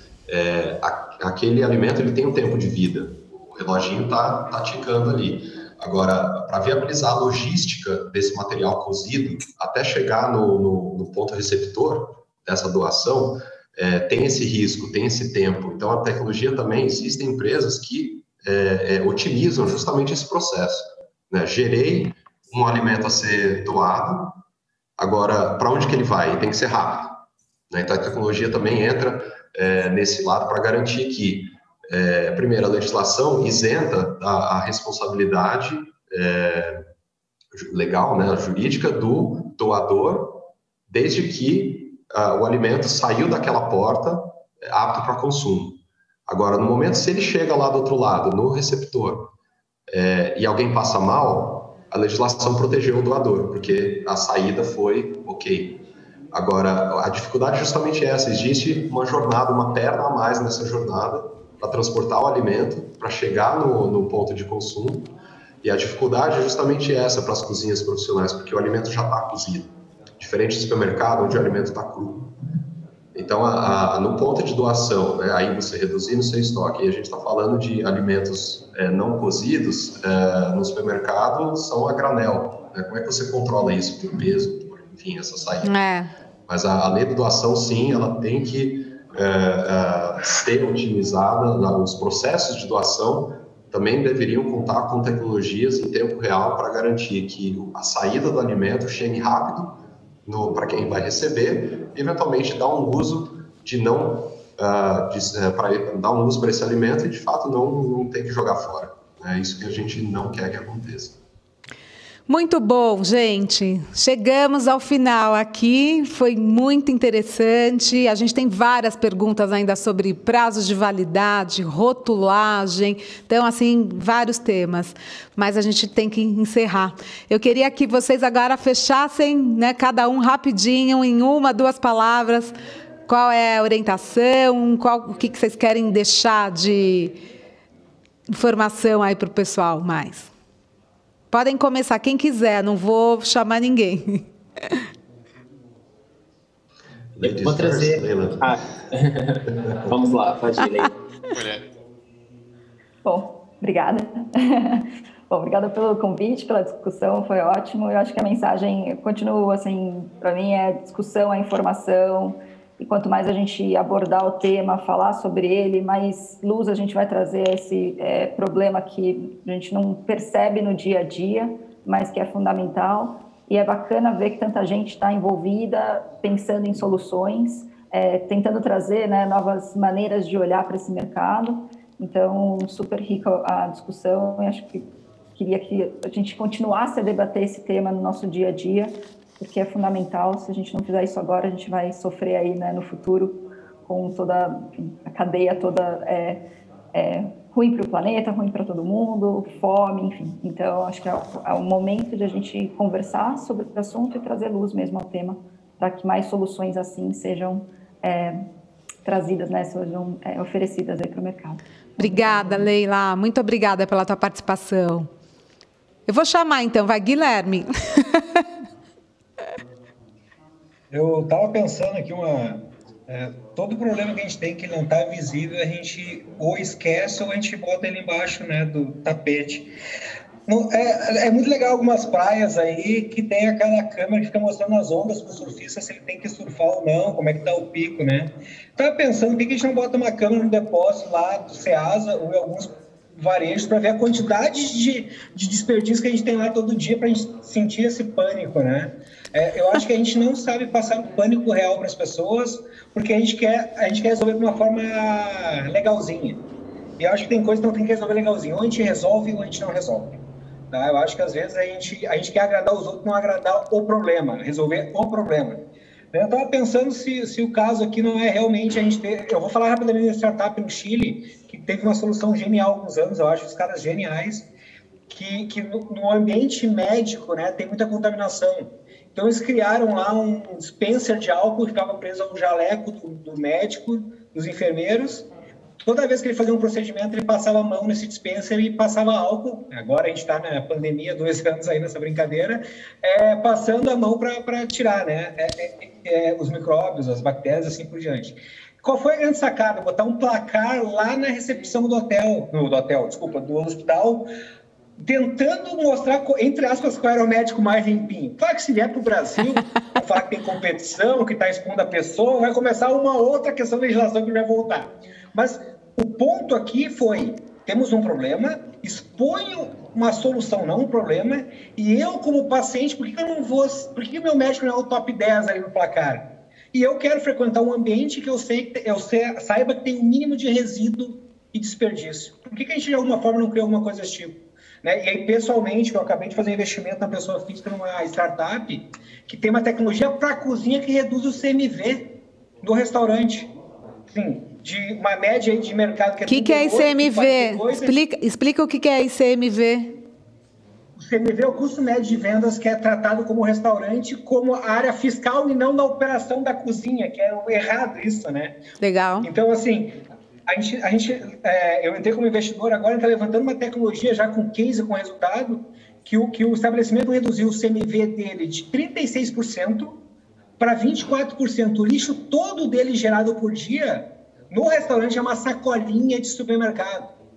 Então, assim, de novo, tecnologia, porque o processo de doação vai acontecer, vai continuar tendo.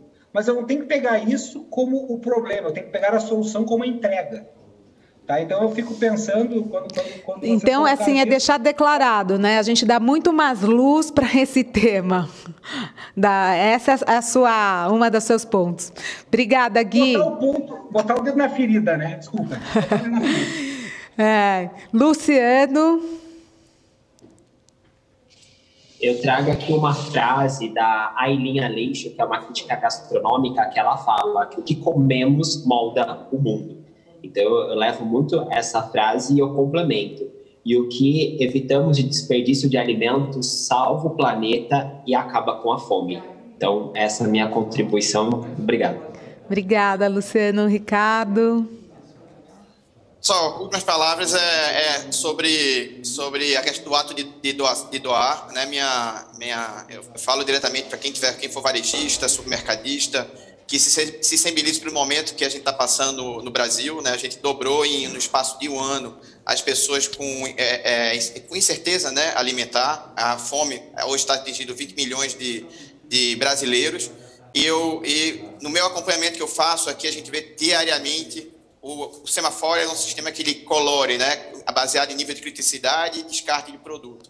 E todo dia eu vejo alerta vermelho de produto sendo retirado da gôndola e jogado fora. Então, é uma quantidade absurda que hoje o supermercado joga fora por não ter implementado um processo ainda de doação. Então, minhas palavras vão, né, para os supermercados que aproveitem, não é aproveitem, mas já que a gente vem passando por essa tragédia humana, né, metade da nossa população sem saber se vai comer 3 refeições por dia, que eles se sensibilizem em aumentar, não é doar tudo, mas aumentar um pouco mais daqueles produtos, ter um maior zelo no acompanhamento dos vencimentos do produto em gôndola para encaminhar para as pessoas que estão na frente da porta dele lá com fome. Tá? Se quiserem fazer uso de uma ferramenta, essa plataforma de doação hoje, na Y-Waste, ela está gratuita. Quem só quiser fazer monitoramento e acompanhamento com o intuito de doação, esse é um módulo que a gente cobrava e que hoje em dia está gratuito para incentivar o supermercadista a conseguir aumentar o índice de doação deles ou implementar a doação. E a consultoria tributária, para ele ter o abatimento fiscal, também é gratuita. Então, o nosso intuito é ajudar o supermercadista a encaminhar produto que está indo hoje para o lixo, para o chão, para casa e para a refeição de pessoas que hoje estão literalmente com fome. Legal. Eu queria só aproveitar um pouco a tua fala, porque a gente está falando muito do desperdício do alimento, né, da fome, mas a gente tem que lembrar que se a gente parar de desperdiçar, também não é que a gente vai reduzir a fome das pessoas, né? Eu acho que o varejista ele tem que ter um pensamento do prato, né, do produtor até o prato. Acho que tem um caminho aí. Bom, Edu, você, para finalizar, obrigada, viu, pela sua participação, foi ótimo o seu painel.